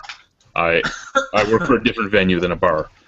Anyway, so $5.75 for a Coors Light at 12 ounces. A 14-ounce draft is the same price, $5.75. So you get a little bit more in your draft. A 20-ounce draft is $7.50. Yeah, I mean, going to a bar. I mean, unless you're going to get something out of the bar, like unless you're going to enjoy yourself or hook up with somebody or whatever, it's really a losing proposition. It really is. Yeah, especially when you figure that a lot of bars sell budget beers as well. I mean, we sell Blue at our bar. Well, at my place of employment, I should say. And our Blue is the same. It's $5.75 a bottle because it's a domestic. That's the domestic price. Okay, so I can buy a case of Blue for $30, or I can buy $5.75 a bottle. So once I've bought 5 bottles, plus I might have tipped if I haven't stiffed everybody, I've already bought a case. Because I'm not a person that goes to bars that often. Like, I've been to bars a couple times, and the sole reason was like, yes, this girl's going to put her ass in my face at some point on the dance floor. So yes, I'll pay extra for Rickard's Red for fuck's sakes, because Well, to me, a lot of times a bar will be like Spotify or Pandora. Sometimes I need to go out there just to try to expose myself to new things, not just beer-wise, but just like reset my shit and just go out there and just be like, okay, I've never heard of this one before, or something like that. I mean, in my area, there's a lot of like little draft bars that have different stuff and stuff like that. So, What's glad up? you didn't stop at expose myself. I'm glad there was more to the story. Well, I expose myself all the time. I mean, that's a given. You know what I mean? But I mean, just for something new or to try. There's been a lot of times where I've tried like a almost macro beer. You know what I mean? Like your Sam Adams beers, stuff like that. I've had them on draft to where they taste infinitely better than they do in a bottle. To where I'm just like, okay, maybe this has a little bit more to it. Or beers I never wanted to try in bottles that I can like bang out a bunch of small portions of. We have 7 viewers right now. For you guys, do you like going to bars, or would you rather drink at home? I mean, myself. I'd rather drink at home. I'd rather drink at home. I know it keeps me from hanging out with as many people as I could, but it's cheaper. I'm not as annoyed, and I don't get in fights. And after years of bouncing, the first thing I learned after years of bouncing is I don't like bars. I don't like the people that go to bars. I don't want to be at the bar. I want nothing to do with the bar. That's the other reason I go to bars. Like, first, it's the prices. Second, is like I don't want to associate with these people because most of those people go to bars are looking to get loaded and get in the fights or getting some sort of drama, and it's like, fuck that shit. If I want to find someone, I'll go to some other place to hook up with someone. Like, I don't need to go to a fucking bar for that Anyone bullshit. you really care to associate with can come hang out in your basement or your house anyway, and just have some beers with you. I've never really understood the point of a bar. Like, you know, in the States it's a little bit different because in the States you can go out, grab a pint of Coors Light for $1, $1.50 or something, and have a good night all night. But yeah, in Canada you want to drink Coors Light or something like that all night, and you end up with a $150 bill at the end of the night. I do digress. Is drinking Coors Light really a good night? I mean, is it really a good night? You know what? Any macro beer can give you a good night. It's the next day that's not as good. Mm-hmm. I'll tell you, on October 24th, I'm going out to a bar. I haven't been out to a bar in a while. I'm hoping to get some because I'm going to take this dame out to some fine places. You can Is this the 20s? Are you taking a dame out? Is your wife okay with this? I'm gonna take this dame out. We're gonna have a real swell time. Look at here. See, I'm gonna take this dame out. You might get some. She might wear one of her dresses where she really shows off her gams. And Cuckoo-ca-doo! It depends on how good the meads are at Scrams. Otherwise, I'm not putting out. Not happening. If I get her back home, she might give me a good hug and a peck on the cheek, and maybe one day she'll show her affections. And I'm just hoping for a ZJ. That's all. Hey, you stay away from those ZJs. They'll get you. All right, guys, I gotta go. Have a good night. This is gonna be your best friend. Cheers. Cheers, E. All right. Good night, old man Murray. All right, Paul's trying again. And just to be clear, you was referring to me as the dame, so that should be okay. I just want to read three comments here, and then I'm going to take a piss. He says, so are we going to Trafalgar at the next Rhino Fest? That would be awesome, actually, if we went to Trafalgar and filmed it and just trolled the fuck out of that dude. Oh, Michael Arnold. Yeah, Michael Arnold. Fuck their cherry beer. That would be exceptionally fun. On a side note, because I'm sure nobody's going to watch this late into it, one of the brewer's assistants, because Devin's the other brewer's assistant at Innocente, he got his very first brewing experience at Trafalgar, and he likes Trafalgar as much as I do. So awesome. 10 out of 10? Class? Yeah. Winter is Coming says, just had my first St. Bernardus App 12 tonight. Are there any quads that are significantly better than this? Age Chimay Grand Reserve is better than that, as far as I'm personally, I enjoy Rochefort 10 more than that. And this, Rochefort 10 and this, the Black Oak Epiphany #1. Pretty sure that's not allowed because it's not a straight up quad. It is a quad. It's not a straight up quad, though. But personally, the other Belgians I've tried, I think the St. Bernardus is the best one. But the Epiphany #1 is just one kind of level above that. But again, it's barrel aged, so it's a little bit cheating. Yeah, So it is you cheating. bought the It's last okay. bottle? You can't compare it to a straight quad. Okay, so I bought the last bottle from the brewery. They still have more coming to the LCBO, so I'm gonna try and Was grab a was case Kevin or there when something you from went the in to buy the bottle? What's Was that? Ken there? Was Ken there when you went to buy the bottle? He was there and he sold me the last bottle. Did he say anything? Did he remember who you were? He knew who I was, and he said he quite enjoyed the review, and he linked to it on his page, which I'm sure you've seen. Yep. badass. One more comment here. Rage of Hades says, some of my favorites. My number one, every Boulevard's collaboration, done with Pretty Things, Beer and Ale Project, Stingo, Jesus Christ. Brewed in batches. This paragraph is terrible. Some allowed to sour and mash, and some forbidden oak. Didn't blend it. Was Jesus Christ. 11 out of 10. His number one was all of that apparently. Number two, New Glarus fruit beers, Belgian red, raspberry tart, serendipity cherry, cranberry and apple, and strawberry rhubarb. Need I say more? Number three, Chefs in Black, orange scorpion, using Trinidad scorpion and ghost chilies.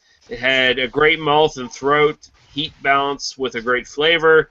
By the way, Boulevard's latest collaboration, number 4, is with Omegang doing a Saison, another great beer. I don't know if I was able to dictate that towards the rest of the panel in any sort of coherent way, but I read it verbatim, so... Please, a little bit, 3 shades to the wind. Just smidge. Just a smidge. Joe? They turn on the draw app. Okay, Lee, go take your pee. I'm gonna talk about something else next. Well, hang on. Hi, I just Paul. wanted to say something first. I just cracked open a week-old growler of Hammond River Gammy female, and it actually held its carbonation. I'm really impressed right now. There, I'm done. Fantastic. Awesome. So, Whoa. what? What? We got Ethan, who he showed up, and we have no idea if he has a list, even though I have like a whole list right here. Okay, and you have Paul. Paper too. Wow. And you have Paul, who also created a list and couldn't get into the chat because we had 10 people. And then I asked. We never had 10 people. No, we did. We had 10 people. Like a good half an hour, 45 minutes. We had 10 people. You were Don't tell me you didn't, buddy. Yeah, Paul could not get in. We were maxed out. So you got Ethan and Paul to list. Now, if you want to, do your whatever you want to do. You guys list. I'm gonna drink my pumpkin while you list. Well, okay. Well, the list that I have is just local beer, so that's the only list I had written down. I didn't do an overall one. That's fine. And I also looked up a couple of couple laws too, because Chad brought that up for United States too. If you guys wanted to hear that as well, we would love to. After Paul gives his list, we'll talk about those. Okay. All right. So for my local list, top for number 10 for this year would probably be Thirsty Dog Cerebrus. Triple, and then number 9 would be Jackio's Dark Apparition, which I actually have here in the bottle. I picked up 2 of them, but I just recently had it. I haven't done a review on it yet, but it's their Dark Apparition. It's their Russian Imperial Stout. So it's a local brewery here in Athens, Ohio. Number 8 I have a bottle of that coming to me from somebody. Yeah, it's pretty good. Number 8 would be Spider Monkey Brewing Company. It's their Orange Barrel Ale. It's just a wheat beer with a little bit of hop backbone to it.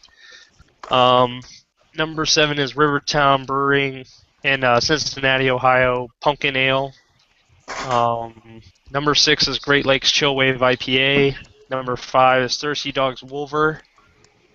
Good beer. And, number 4 is another one by Thirsty Dog. It's their Siberian Night.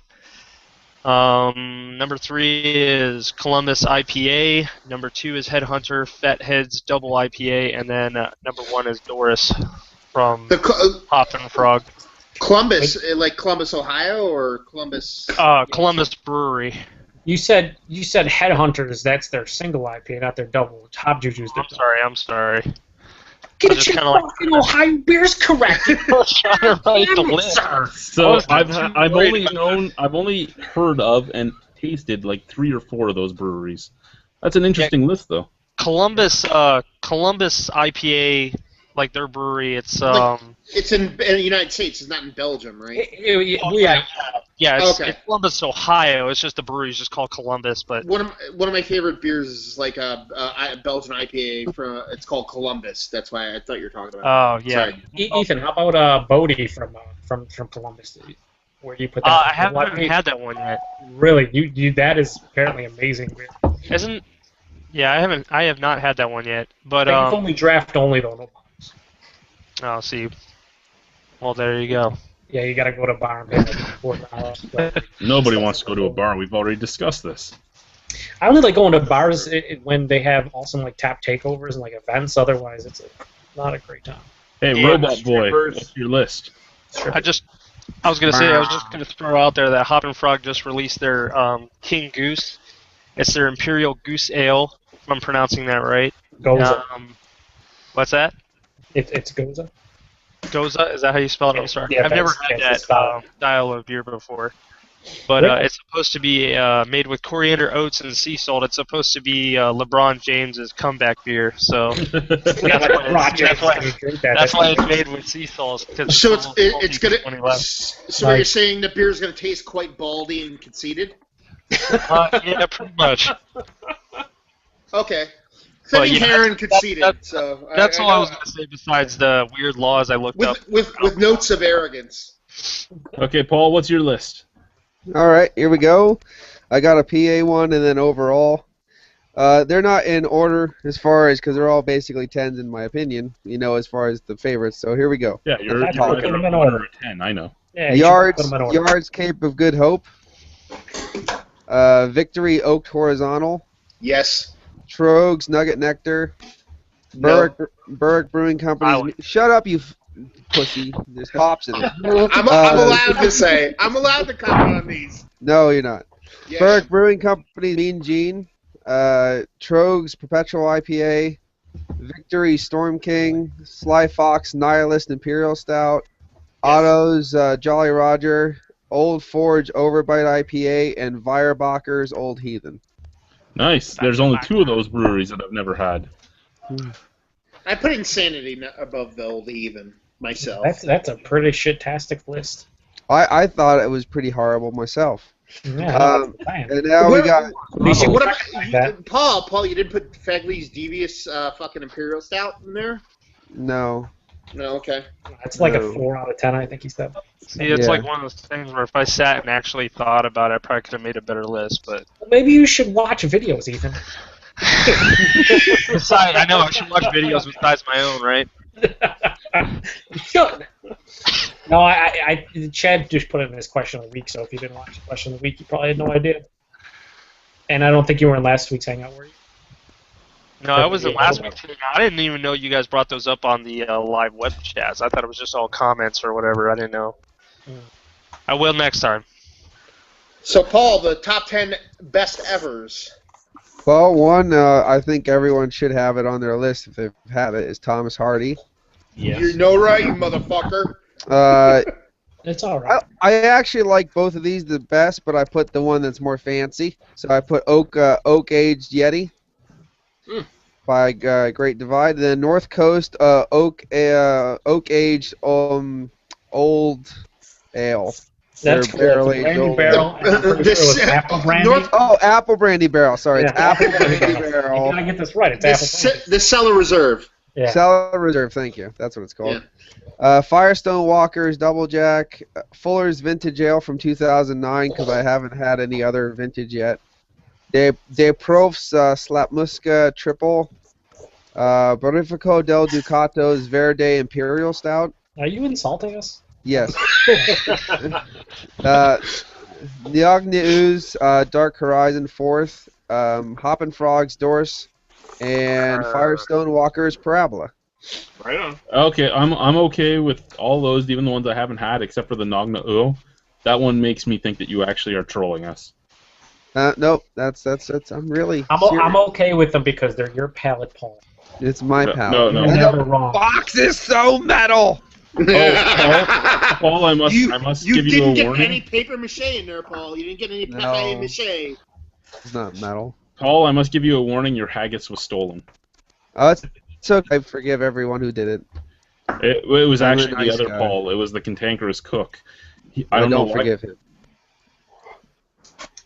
He probably used the haggis as condoms. The cantankerous cook went in my freezer for who knows what reason. He saw a bag that said Paul's, and he said, "Well, my name's Paul. I'm taking this." I'm like, "No, that's Paul's haggis." He goes, "Well, then I'm really fucking taking this."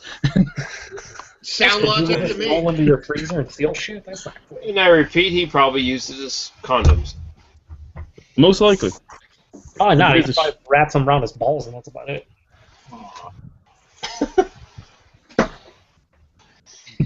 Okay, Ethan, weird laws you looked up.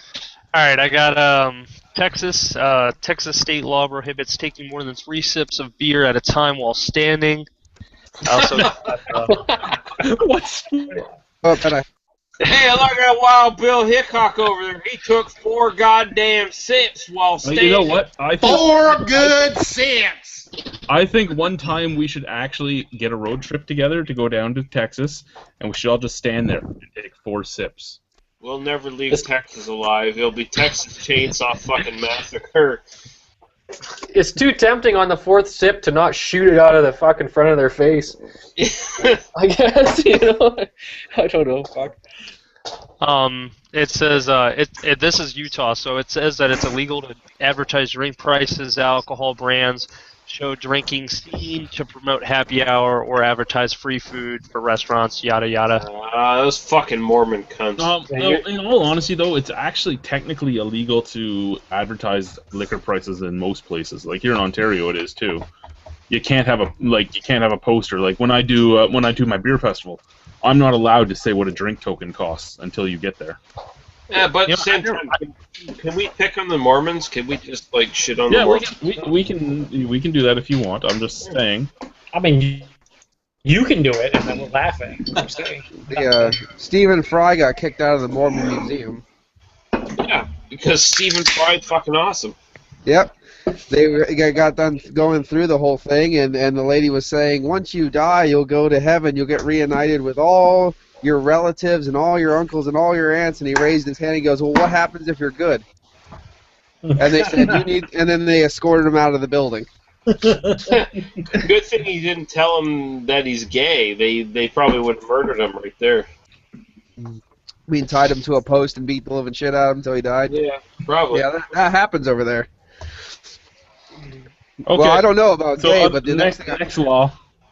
It says new state law in Washington. I don't know if it would say D.C., but I think it's Washington State, where it says that they pretty much said that they're not gonna account for alcohol breathalyzer tests for when you're drinking and driving.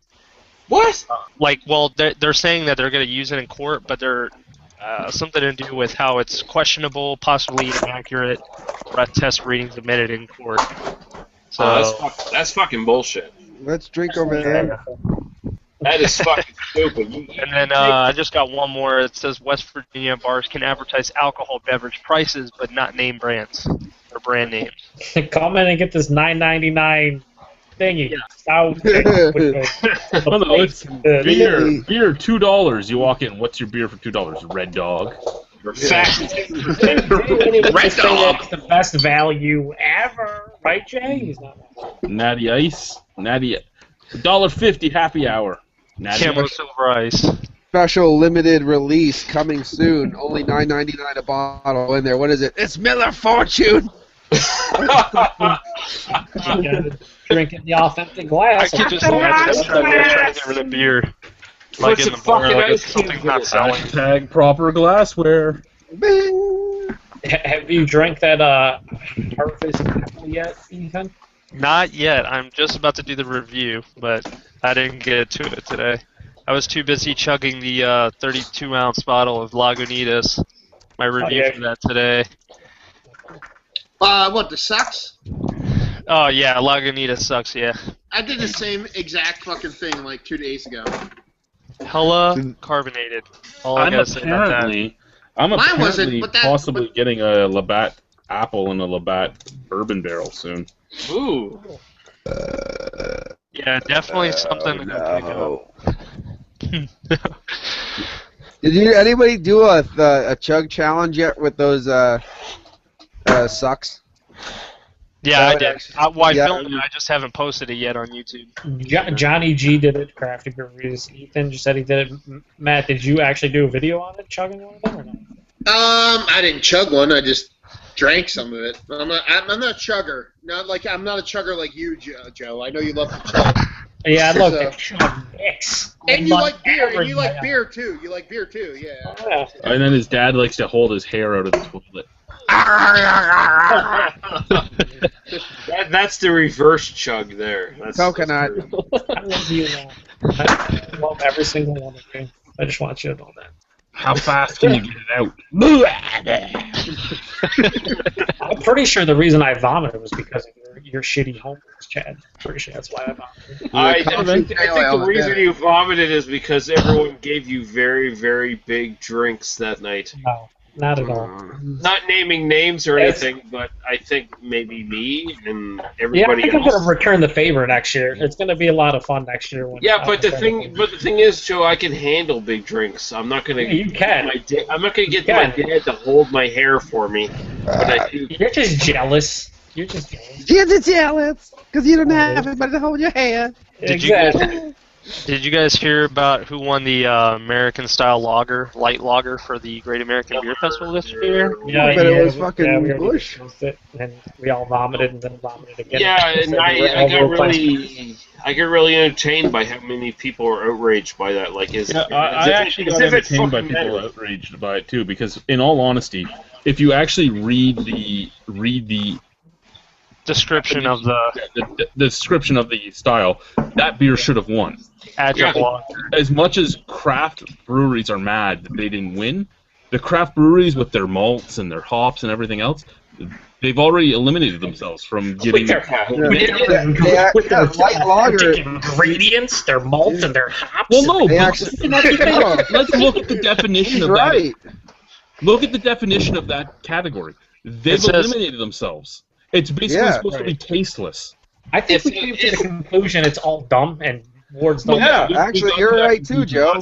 Chad's right and Joe's right. It's completely stupid. We got to the conclusion last week that who gives a shit about awards, and awards don't matter. Nope. But it's even funnier when you're watching craft breweries get up in arms about a craft brewery winning a style that's purposely made for a macro brewery to win. If a craft brewery actually won that style, I'd be fucking ashamed to be that brewery.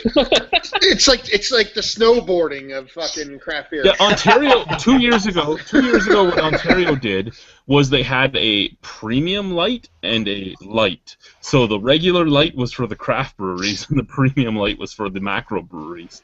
Oh, that's terrible. I'm not saying that's right either. That's stupid as well. But I'm just saying they did that because they didn't want to deal with the same thing as what happened with the Great American Beer Festival. Yeah. Yeah, it says American. You know what? As lager. much as I don't agree with some of the breweries that won awards at my festival, that's the way to do it. Let everybody come, let everybody try whatever they want to try, and vote on what they want to vote on. Nickelbrook Green Apple Pilsner. Fuck off! God damn, that shit's horrible. I don't know. Some guy really loved that lager that was there from Innocent Gun. Innocent Gun lager? Yeah, I really did like that lager. You're such a bitch. Because it was true to fucking style. Yeah. Yeah, I wish you could have tried one of the first two brewings of that beer. Yeah, I had the second one, didn't I? And that was something. That was definitely that was something. Yeah. All I know is the first one made me want to gag, and I threatened to kick Dougal Sharp's kneecaps out. The second one tasted like an ice beer, and the third one did taste like a lager. I give it a tasted proper. Apparently, it was the best beer there, according to Lee. I didn't say it was the best. 975. 999.9999. Running up You are misquoting me, sir. I did not say it was the best beer there. I said it was the most true to style. It's true to style. I couldn't tell what you gave it because I'm pretty sure you had Dougal's dick in your mouth. What?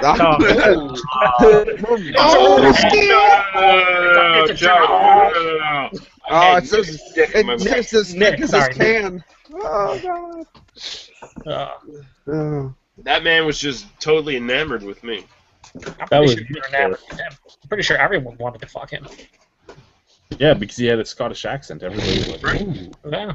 I mean, that's why Lee spent like 3 hours in their little room talking about their great beers. Right. Stroking.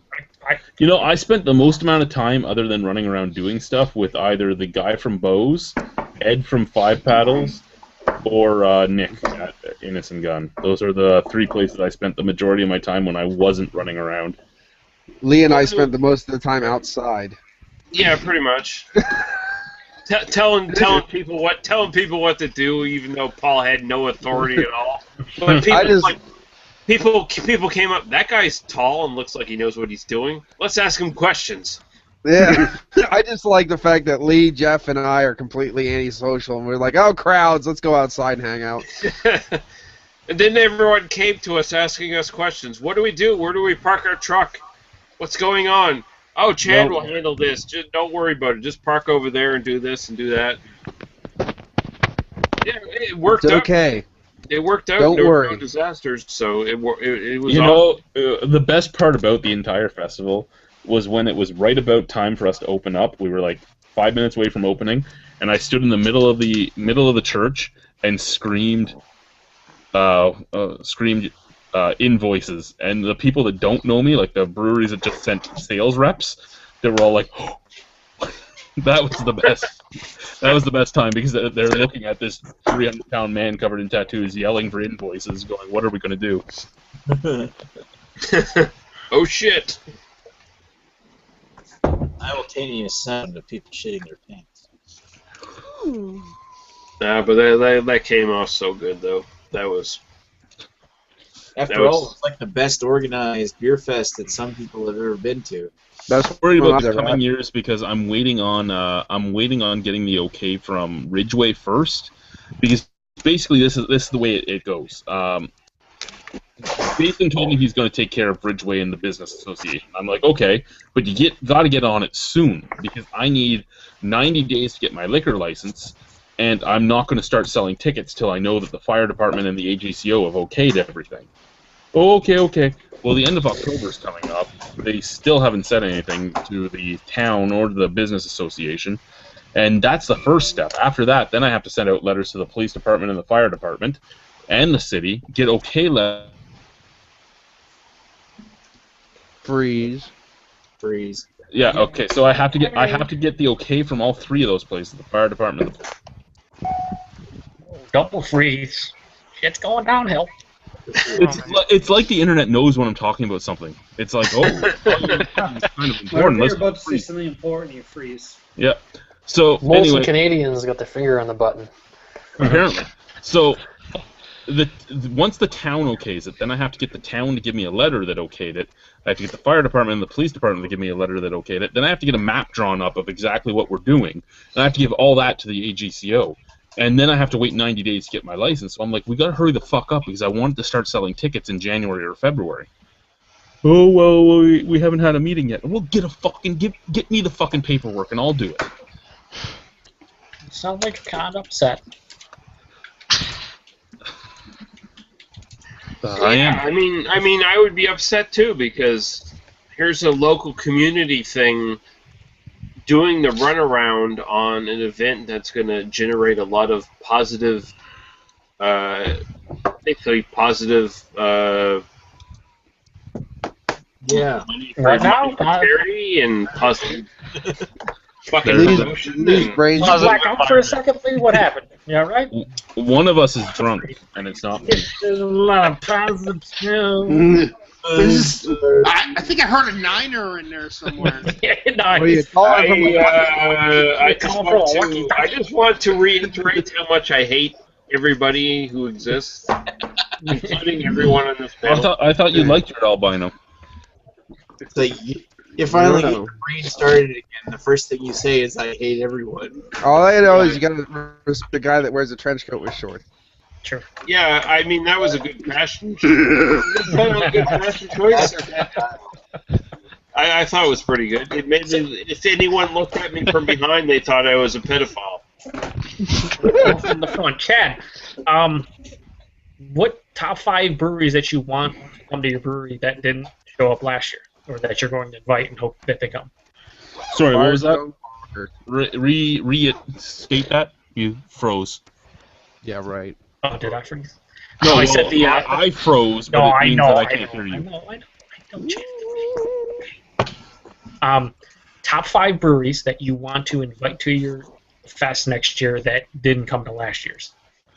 What are you? Who are you looking forward to? Basically breweries that weren't at last year's. Yes. Trafalgar. Yeah, no, never Trafalgar. Like I said, I want to basically try and make this the beer drinkers festival. I want to make it more seasonals and one-offs.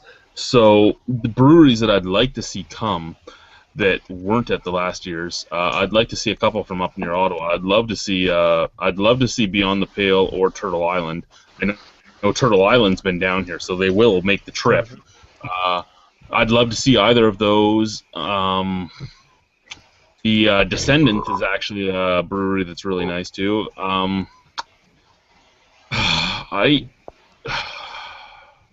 Brock Street Brewing. Oh, which one? Brock Street. Oh, the street. Wheels Brewing Company. I feel like you should have Lake of Bays there, and then have the single booth just for the alumni lager.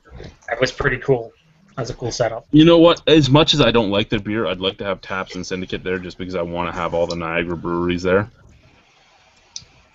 That's a terrible thought. It is a terrible thought, but I am trying to support local, so as much as I don't like them, I should have them there. I thought we want to support local brews that aren't shit. I thought that was one thing. Well, see, then they're just not going to make any money at the festival because they're shit. But they should be allowed to be there. Make sure 10 Bitter Years is there, and I'm happy. Be happy. Happy man. Well, basically, I don't want to hear this like I did from Osthouse last year. Oh, he didn't invite me because he doesn't like... No. It's because you're a hipster faggot, boys. That's all. Yeah! Taste the rainbow! What breweries would you want to come, Chad, that you know won't accept your invite? Or you won't even invite them because you know they won't? Great Lakes. Great Lakes, Amsterdam, Wellington. I'd like all of them there because I love the guys at all 3 of them. F&M. I'd love F&M to be there. I mean, Stonehammer doesn't make amazing beers, but George is the best character in the world. I'd love him to be there. And any other brew. Where's Innocente out of? Innocente's out of Waterloo. Well, how about this? What brewery would you like to be there from people that are in this panel? There are states that maybe we could sweet talk some people into coming. You wouldn't be able to because of the laws. Okay. They'd have to have a distribution terminal so that I wasn't paying the upfront cost of shipping it all into Canada, and I don't have any big breweries coming, so that makes it cut a little bit. I gotcha. I think you should have a bat there. Like the reason Sam Adams gets into a lot of places here in Ontario and other places in Canada is because Moosehead does their distribution. So Moosehead upfronts the cost of shipping it into Canada, and then they. I gotcha. Yeah, I didn't know what that law was. So. Yeah, I know that the Windsor Beer Festival and a few others have talked about having Michigan breweries there and stuff like that, and I don't know how they're exactly getting around stuff, and I try not to talk about it with Ewart because he gets angry at me now. So. I don't know think how they they're... already had it, and I don't think they had Sam Adams there, but they didn't have any Michigan breweries show up because I don't think they could. Oh, I think the one in Windsor is this weekend. I think it was the 17th, 18th. Oh, I think I was talking about the LaSalle one then, which is different then. Yeah, the LaSalle one is his hometown, that little tiny one. And it would have been it would have been Thanksgiving weekend, that one, I believe. Yeah, I think it was last. That's the town where ponytail haters come from. Everybody hates ponytails except for you. Indeed, my friend. Indeed, also. Indeed. Ponytail. Oh wait, who are we talking about? We're talking beer trampling with. Hey, I don't have a ponytail. I'm not too far from Cleveland. Pulling out. You should probably Paul. All right, see you guys. Bye. Bye, Nick. Have a good night. Bye, Nick. Easy, Nick. Yeah. Any questions, drunkenly? Let us see. I'm not that drunk, motherfucker. Stop saying drunkenly, you motherfucker. Did you write that? Was that one of your comments on there? Drunk. There's a comment by Lee saying, "I'm not that drunk." Yeah. Okay. I got a question for Massive Beer Reviews. What stout were you drinking there? Was that Oscar Blues? I was drinking an Oscar Blues 1050. Thank you very much. I saw that today in the liquor store. Yes, but Did you buy it? did you buy it? Did you buy it? No, I wanted You made a to mistake. ask around if it was any good. Is Yeah, it no, good? you made a mistake. You made a big mistake. It's one of the best 4-packs value for money you could possibly buy of any beer ever. But actually, what I'm drinking right now is a Trogs Troganator, which is Pennsylvania brewery Doppelbock. That just won the medal at the Great American Beer Festival for God damn it, best. even the fucking award. Damn you. I'm just saying. I was just looking at. I looked up That that was, one. that was one of the beers that that the guy Chris from Philadelphia had traded with me when I went down to Philly. It is the best value for money beer you can buy on earth. $10.99 for a 6-pack of a world-class Doppelbock that is 10 or 8.2% alcohol. You can get a $3 6-pack of Big Flats. Or you could just get a 30-pack of Schlitz. Yeah. Natty Ice is the best for the value. Have you guys ever seen? There was a beer called Beer 30 in the States at one point. I don't think they make it anymore. Well, that 1050, is it fruity and raisiny, or is it just really heavy like that? It's a lot of roasted malts. It's not super hop forward like a lot of Russian Imperial Stouts. It's not super hoppy, and it's just like a ton of roasted malts and nice coffee, and just it's uber drinkable. Oh, okay. It's really, really nice. That's $20 here. Ask Lee about it. Lee loves it. $20 for a 4-pack? It was on Lee's. I think it was 4-pack. Yeah. Lee, it was on your top 10, wasn't it? It was indeed. Yes. It was on Dale's top 10 too. That's an interesting question. What beers did you guys mesh on? As far as Bring Out Your Dead from Bellwoods was the one that I think pretty sure was on every 1 second, let me find the Ontario list, and I'll tell you what. Paul, you and Joe meshed on Old Stock Cellar Reserve. Yeah. Joe, you and I, you fucking asshole. We was all gay for fucking Bellwoods. Bring Out Your Dead, pretty much. Yeah, pretty much loved it. The most meshed on Ontario beers was the Bellwoods Bring Out Your Dead with 4 of us, which was everybody from Ontario except for Dale. And I even had it on my top 10. Because I haven't had it. Well, I didn't say that you had it or not. I said you just were the one that didn't have it on your list. Nickelbrook's Whiny Bastard was 3 of us. Muskoka's Winter Jack was 3 of us. And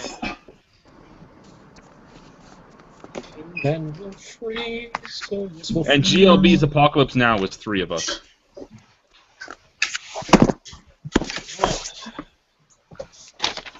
There you go. And I like my hat, motherfucker. I would have been curious for both Lee and myself to have made Ontario list because we have drank a shit ton of Ontario beers as well. Muskoka Winter Jack would have been on mine for sure. Bring Out Your Dead, 3 Minutes to Midnight. Roman Candle from Bellwoods.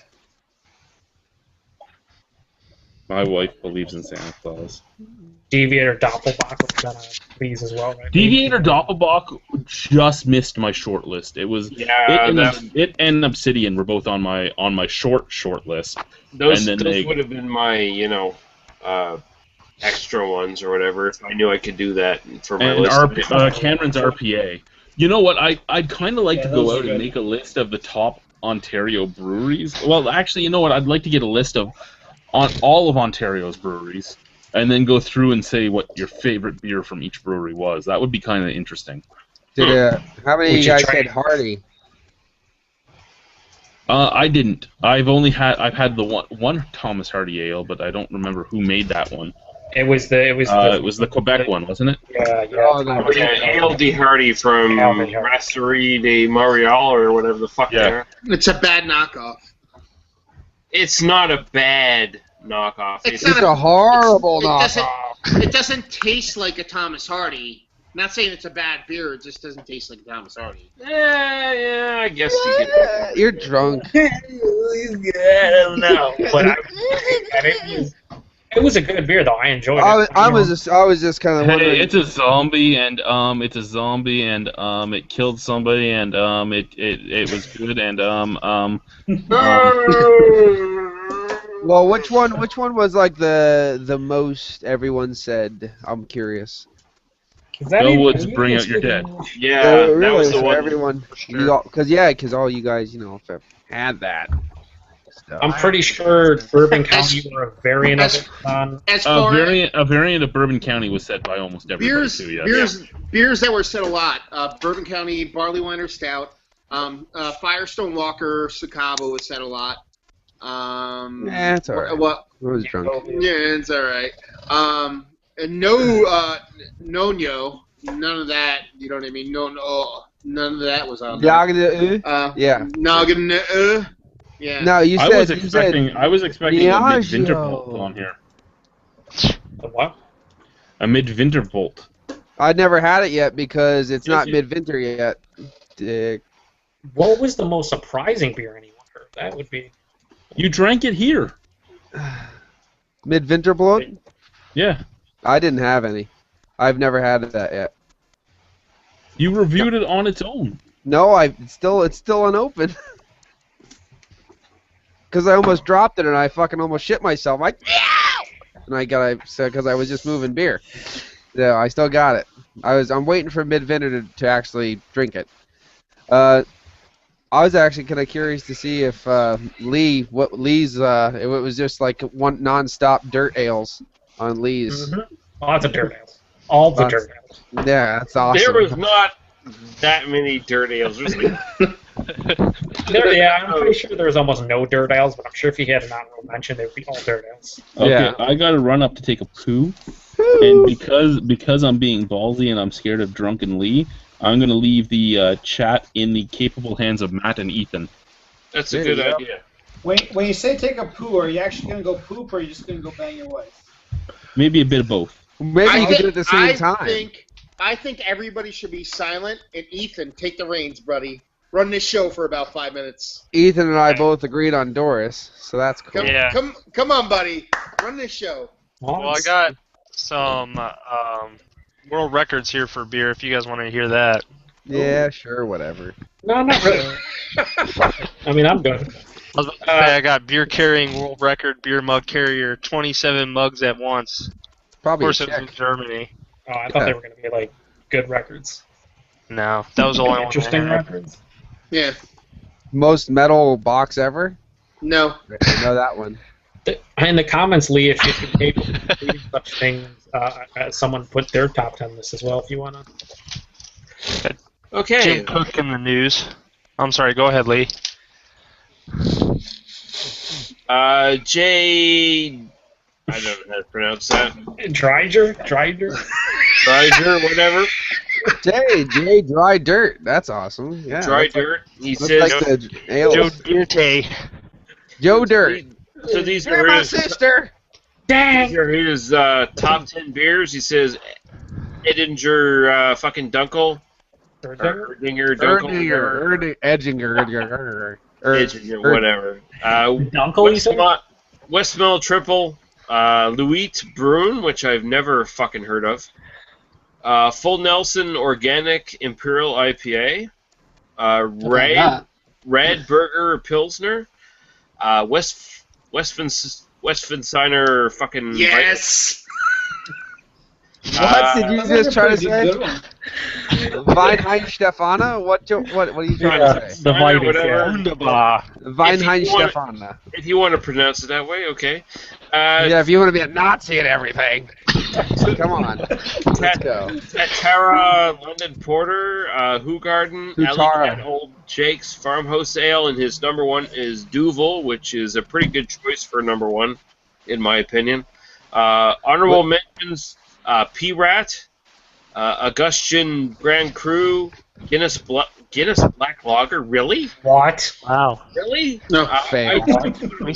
Yeah, so you could stop that list right there because at that point, then that's just fucked up. Because Guinness Black Lager tastes exactly like water in an ashtray, and then you drink it. It's Yeah, exactly you what are it tastes dead like. on, sir. You are Yeah, dead on. Joe, exactly. don't worry. I'm sure if Lee had it, he would give it best of style. Okay, let's do this. Sure he would. You go fuck yourself, Paul, because I have had it and I did not give it best of style. We touched on this. We touched on this earlier. Let's do this one. Working from right to left, starting with Paul.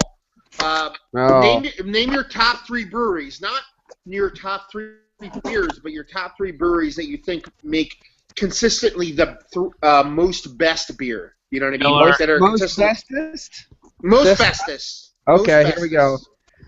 Oh shit. Yards. Really? Fuller's.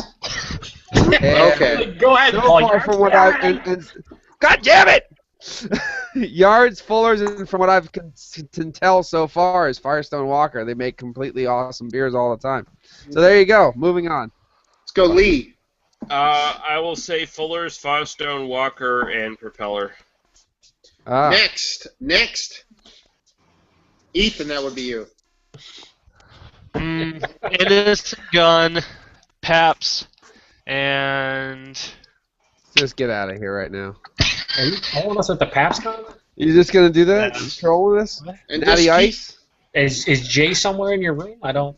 Is he behind that 45 flag? Blast. Go 45 blast. Yeah.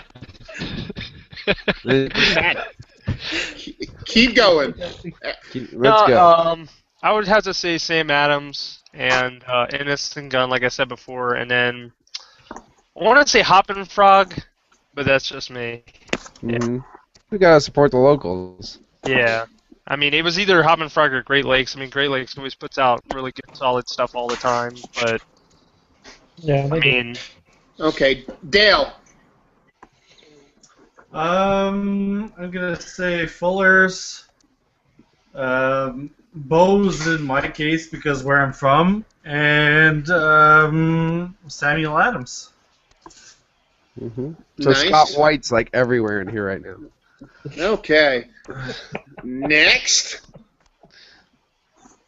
I don't know why that's so funny. Bywag. Next. Come on, sucker. Come on, Greg. Come on, Greg. Fuck that What are we- poodle. What are we doing? Talk about Just the local breweries? Top 3? Top 3 Top- consistent breweries from everywhere. Consistent, not favorite beers, but beers that are just breweries that make great beer all around. Like They make you warm and fuzzy inside, and you just get. Ooh. Yep.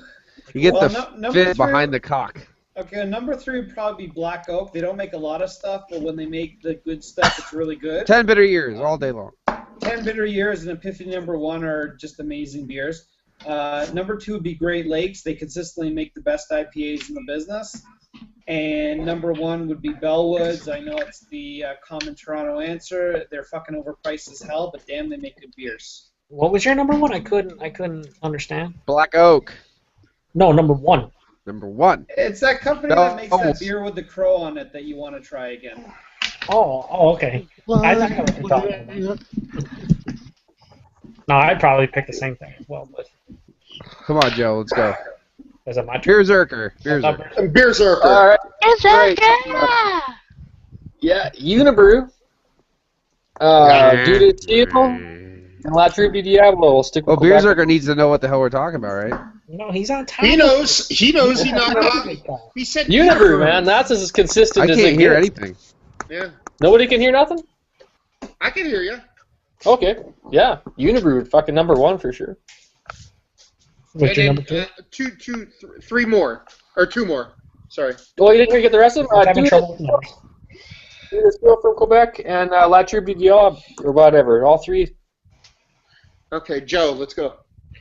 Pretty much Big Flats, Labatt, and Molson. Or you could switch that around and go probably Coors, Miller, Budweiser. I mean, they are the most consistent. Yeah. It tastes the same every time. Yeah, Miller won a gold medal too, Joe. Plenty of gold All right. medals. The I model, know. Real, Probably 3 times tonight. Lagunitas. I don't think I've ever had a bad Yeah, beer from Lagunitas, so that's what I'm talking about. consistency. Firestone Walker, I don't think I take that back. I've had one bad beer from Firestone Walker, and that was Oktoberfest. I didn't not like that. I didn't like that either, but it was kind of like as good as the rest of the Oktoberfest can shit. really be, I And guess. then for me, Jack's Abbey. Love all the shit they do. I've had like 15 different beers from them, and I've had 2 that I've found were less than impressive. Rhino's back just. I'll go with mine before Chad chimes in. I will go Lagunitas. Everything Lagunitas does, I mean, they just don't suck. I mean, you can't do anything about that. Exactly. Oh shit! And I would go Unibrew. I mean, Unibrew across the board is fantastic. And then last but not least, let me see. Might have to. I'm looking around. I don't know. I'll have to go. Yeah, because they make one beer. Thomas Hardy. Honestly, you know what? I'm gonna go Weyerbacher. Weyerbacher. Yeah, I could probably go with them too. Still a little local. And they don't make a ton of beers, but every single beer they make is fantastic. And their price point is fantastic. Well, but yeah, better by you than me, and I live like 10 minutes away from my I can pick up a 4-pack of Insanity for like $13. Or, yeah, 16 here. Suck it. Yeah, we're better in New York or something like that. If it wasn't like golf scores, we'd win. How about you, Chad? Chad. How about you come and host the show that you're How supposed about to you host? get inside me and come? Is that what you just said? You're Yes, sick. I did. What was the question? I was upstairs. Question is top 3 breweries consistent breweries, not best beers, but top 3 breweries. So are we talking? talking? When you're saying consistently, are you saying that there isn't much batch variance, or that they consistently make okay to good beer? Yes, okay to good beer. Okay. Okay to good beer. And you have to like them. That's the whole thing. Because they can't make okay to good beer and then you not like them. Exactly. That's You what have to Paul's like saying. If I was looking at the U.S., Weyerbacher, Lagunitas, and probably Firestone Walker. Here in Canada, Oh, I forgot Due to Seal. Fucker. Lake of Bays probably would be up there. I like a lot of Dieu de Ciel beers, but the Péché Mortel is too coffee for me. I don't drink coffee, so it's just too in your face. Consistent breweries. Let's say Innocente. Yeah, Innocente. You really like to stroke their cocks, don't you? You know what? The Refined Fool. I haven't had a Refined Fool beer I haven't liked yet. And they're extremely new as well, and that's actually extremely amazing. And there's a lot of breweries that have had stuff that I haven't liked from, but Is he frozen or just in deep thought? You know, he's in deep thought. I was in deep thought. I was doing this the whole time. You know what? Left field. How many fucking beers have you had from left field? All three of them that they make out of there. That is weak sauce. They have a fourth. I just haven't had it yet. Overall, by our answers, I think the 2 that came up the most are Firestone Walkers and Fullers. Yeah. Or Lagunitas, if you want to look at it. And Lagunitas, yeah, that's true. That's a very good point. If you really look at consistency and quality put together in a little package with a good price, Lagunitas is kind of awesome. Price point is key. I mean, Lagunitas, like all their bombers are $4.99. It's Lagunitas' price point is better than anybody else's price point. Yeah. And anywhere. It's ridiculous. Except for Natty Ice. You know what upsets me? You're getting a 6-pack of Lagunitas, like double IPA, that tastes as good as other 4-pack IPAs for less. It's just ridiculous. Yep. What upsets me is like Lagunitas and both Firestone Walker out of California. For some reason, Lagunitas is a lot cheaper, even when it comes to their regular stuff. And fresher. But also fresher. How does that work? Like the freshest double jack I can get is like 4 to 5 weeks, and that's if like I'm on top of it. Otherwise, the shit's 2 weeks old. Lagunitas comes, their stuff's 2-3 weeks old. I think because a lot of Firestone Walker relies a lot on their barrel aging, so there's not much urgency with distributing. Like there's so much like Firestone Walker that's aged. Well, know what I mean, like, but the thing is, when they get Double Jack over there, it's already a month old when it hits the shelf. A Double Yeah, Jack. I don't think there's a lot of deliveries for Firestone Walker. Like, I can honestly say, like, Firestone Walker doesn't have, a delivery every 2 to 4 weeks from my beer store, like, say, Lagunitas does, or a lot of these other breweries. You're talking Firestone Walker, like, somewhere 4 to 6 deliveries per year. Well, what do volumes compare? Volumes. I would also say, who is each of their distributors? Right. I think they're through the same distributor around here. Wow. But Lagunitas also is like it's always fresh. They don't have any kind of like aged beer. It's always like it's about a movement as opposed to like age with them. Like it's not like you grab a Lagunitas beer and being like, oh, is this going to be their barrel aged version or whatever? No, like this Lagunitas beer, drink this shit. You know what I mean? Firestone Walker, you're like, okay, I'm going to get this, age this, I'm going to get this, drink this quick. So there's a little bit of like in between with that. Hey Dale, I wanted to ask you a question on your trip to the States that you took recently. Yeah. What was your favorite Dogfish Head beer you had? And then on top of that, what was the best beer that you brought back from the States? I thought we closed our fucking borders finally and let the goddamn Canadians in. The best Dogfish Head beer I had was actually on their specialty list. I believe they only make it in the brewery, the brew pub, and it was I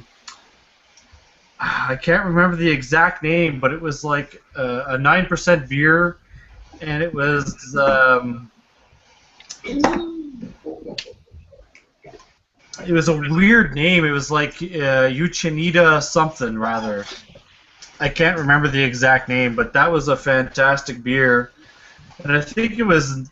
I think for a 20 ounce or a 20 ounce glass was like $7 or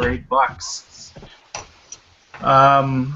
So that was that at the Dogfish Head. I went there specifically because they were supposed to have their 120-minute IPA and their Chica beer, which is the blue corn beer, but they didn't have it at the time I went, and it was like a week. I went a week after they released the Chica beers, so I don't know what happened there. And the best beer that I picked up while I was down there, I didn't have a really big selection. Like in Washington, there wasn't really much. In Washington, I think they had like this. It was like a grocery store that had a specialty selection. And I was looking for the Bourbon County stuff, but they didn't have any in stock. Yeah, no, with Bourbon County, that's one of those beers that comes out around Friday, so it's gone instantly too, unless they put some in the back and like age it or keep it. Typically, they don't do that. For special people. Yeah. So I didn't get any of that, and I'd have to say, out of the beers that I brought back, I didn't bring back very many, but out of the beers I brought back, the 1050 is phenomenal for $3. You know, it was fantastic. $3. $3. Holy shit, that's nice. Cheap. Yeah. It was. I bought that in Delaware at the Atlantic Superstore. But Dogfish has a lot of beers that they actually don't release in bottle form. You actually have to go there to get it. Yeah. They do. And when I was at the brew pub, on one side is all the beers they have in bottles. On the other side is all the beers that they make specifically for the brewery, or for the brew pub. And then at the bottom, they had their specialty aged stuff, and their I guess I don't know what you would call it, but it's like their vintage bottles. Like they were sold out of the 120-minute IPA vintage, and they were sold out of the was it blue and black and blue, something like that. Anyways, so do you even that's the, I know what you're talking about. The black and blue. I've had that before. Yeah.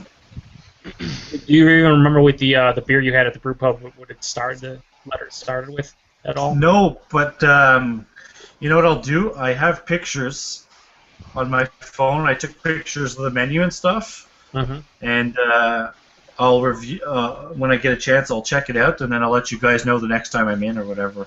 Cool.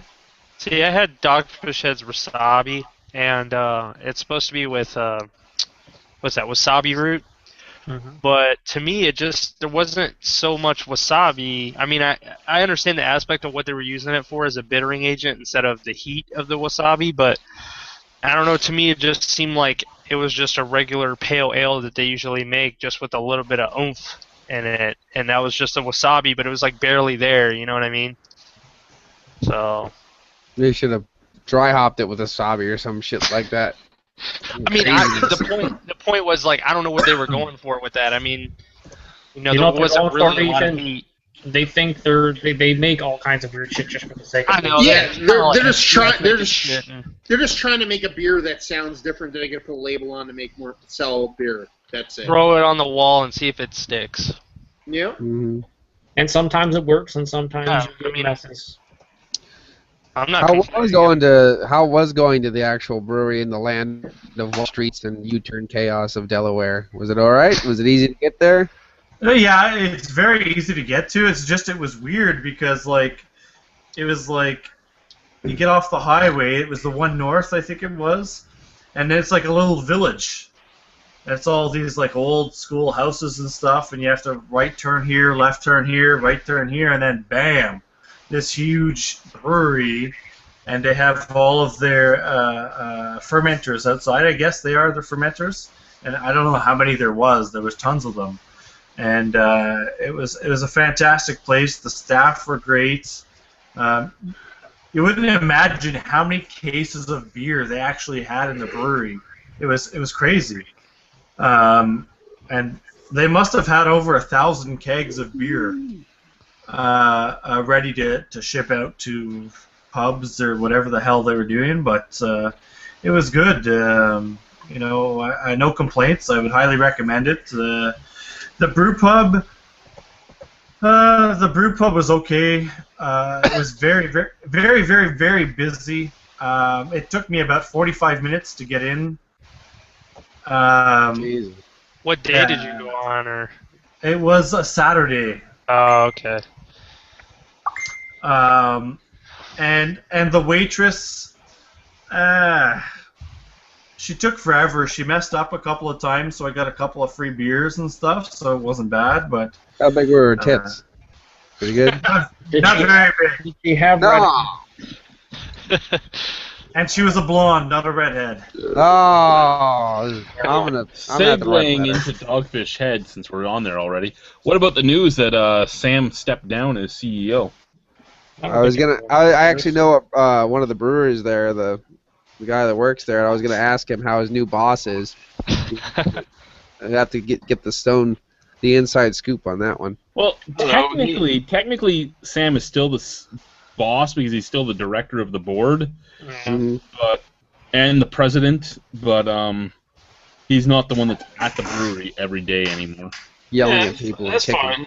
I mean, he's still the figurehead of the thing. I mean, he's like fucking Vince McMahon in WWE. He doesn't necessarily do everything anymore, but he's still there. Ruins the product. What I'm ruins the product. Yeah, that's what I'm hoping for in this step down is that he stepped down and gave it to somebody with more business sense that can make the brand go everywhere.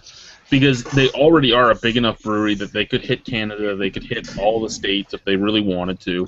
I'm hoping to see that happen.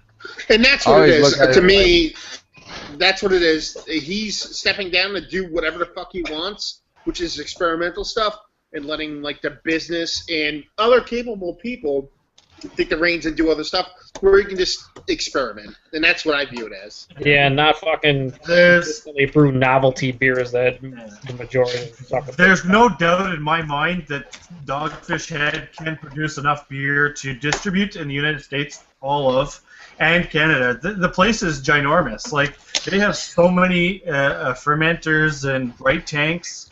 It's ridiculous. And, supposedly Sam was never the CEO. He was just the owner of the company, and he's giving this guy, I think his name was Joe or Josh or something like that, is giving him a chance to try to expand the beer while he develops the smaller scale experimental beers. From what I understand. I feel it's interesting that you mentioned the whole. You think they have enough to distribute throughout the U.S. because I think it was a year and a half ago, maybe even 2 years ago, they pulled out of a bunch of different states to refocus on their core states because they couldn't meet the demand. And they just started distributing in the last 6 to 8 months back to a lot of the states they originally pulled out of. So I think the demand for their beer is quite high at this point and probably will be in the foreseeable future. So like getting into Canada and stuff, it's certainly a possibility. I mean, you guys are now getting Stone. Well, at least out west, Stone is in Alberta, right, in BC, starting this month. And apparently you can get Stone in Calgary. Yeah, you can. I mean, I actually, it was funny, Brad had no idea. I mentioned it to Brad. I'm like, Brad, Stone has just started distributing. There's going to be all these release parties. Like, I had no idea, dude. Like, sure you did. Yeah, I thought you said Stone, not Stone. Yeah. Oh, okay. You can angle. What? That's crazy, brother. Oh, thanks. Yeah. I really appreciate it. Yeah. He's actually in Arizona right now. Yeah. I just got an email from the LCBO stating that they're going to be carrying Stone at some point. I don't know when, though. So there you go. I mean, it's a lot of their. I mean, it's their core lineup, but they're actually going to bring in seasonals and occasional specialties. So. Yeah. Do you ever think they're actually going to break it down and Dogfish Head at one point in time is actually going to focus on their core line more so than one-offs every fucking time, you know? They have a pretty substantial core line. That's the thing. It's like, I mean, I don't know. The only core line that I know that they make that I consider a core line is 60, 90, and India Brown. What else do they make that they classify as core lines where you can go to any? I think. Raison d'etre. Yeah, that's. I wouldn't really consider that a core line, but I guess we always see it in our stores. So Midas Touch supposedly is one of their. Yeah, Burton Baton, which is their. Yeah. Their oak aged IPA or whatever the hell that is. You see what? That's the thing is like they consider these core lines, but I can never find them in their regular lineup in stores. Well, I only see the Midas Touch every once in a while. It only pops up every once in a while. I mean. Yeah, I know. That's why I was like 60, 90, Raison d'etre. That's their India Brown. I can find those at the same places that Dogfish Head is distributed. None of the other ones. So I always have to travel to some special place to find the other ones. So I never really. Apparently, 61 is a part of their year-round brews too, which is. Yeah. I don't know about that one. Mm-hmm. I agree. The other one that I seen a lot while I was down there, in August, was the 61 minute, which is the IPA, the 60-minute IPA with the Syrah grape or whatever. The grape frost. Yeah. Oh, hold on. Yeah, it was almost like I just had their Dogfish, their Noble Rot. And that wasn't too bad, but it's fucking hard. Yes. I didn't even know you were like, wonderful. And it's so expensive. I paid for it. I couldn't drink it. Oh yeah. Well, they had what was it? It had like a wine-like quality to it. So I don't know. Yeah, they add grapes. They add grapes to it that have been in, has the noble rot fungus on it, which takes the water out of it. Yeah, they add infected grape must to it to enhance more of the grape sweetness of it, I guess. So I don't know if 61 minute was something similar to that one, or maybe that's how they got the idea of rot. I mean, I don't know. But here's the thing. But here's the thing with Dogfish Head as a brewery. Like, they might be able to sneak into my consistent brewery, top 10 consistent breweries, but as far as blowing me away beer-wise, I mean, what blows you guys away? I mean, I'm 120 worldwide, that's it. Like, out of the 700 beers they make, there's only, like, 2 that really like move me. What about you guys? All I know is Lee only has one eye open. Yeah, I'm actually going to take off. That was a good question, though, Matt. Good question. I'm leaving. Okay, Matt, ask See you, me Joe. again, because I don't listen to you. Later, boys. Dogfish Head makes consistently decent beers across the board, but as far as like big beers that move you, that make you really give a shit, like Worldwide and 120 that's it for me. That's the list. You know what I mean? There's other beers I like, but those are the only two beers that really but like. see, the thing is, Dogfish Head is one of those ones where you either really like it or you really hate it. There's no in between. There's no middle ground. But they make like 700 beers though. That's the thing. Yeah, like, and most of the ones that I've tried, except for very few, I hated. Yeah, it's one of those kind of things. And I like crazy beer, and for some reason, most of the stuff that I try from them, it just doesn't hit me right. That's why I was like, God, I wish they would just try to make something normal. But for me, the 120 and a good Worldwide, because there's a couple of years that are a little bit off. The good Worldwide like moved me like hard. Like I love. Yeah. I not only love a 120, I love an aged 120. Like that's Yeah. kind of bizarre. I mean, that's bizarre because it's like a double IPA or triple IPA or quad IPA, whatever the fuck you want to call it. But an aged 120 or a really good Worldwide is like top notch for me. Mm-hmm. Yeah, well, like Chicory Stout was good. Yeah. Vintage Brew was good, but calling it a stout was fucking horrible because it was so They have a thin new name and for didn't that, taste or- like a. But I'm talking about like earth-moving beers. I'm not talking like Chicory Stout is nice, but it's not like Yeah. you're not gonna rank that in your top 50. Like Most I'll rank breweries 120 and as far Worldwide as- in my top 50. See, the thing is, earth moving, and I think one of the things that moves a person's earth when they drink something, it's when the first time they drink it and find out it's amazing. My nipples move the earth every They time. were man. pretty earth moving. I agree. Yeah. First time I tasted those, they were earth moving. But like for instance, we've had Black Tuesday now, and then Lee fell over, so I can't ask him about this. And he was the only guy here that tasted it with me that was still here, and he fell over. So You had Black Tuesday? yeah, we had. Oh, here you go. We had Black Tuesday, and it was very, very good. I gave it a 9.5, 10 in that area. I can't remember exactly. It was in that. It was really good. But I don't know if I'd be blown away again because I got the flavor profile in my head, and it was good, but it was something that I don't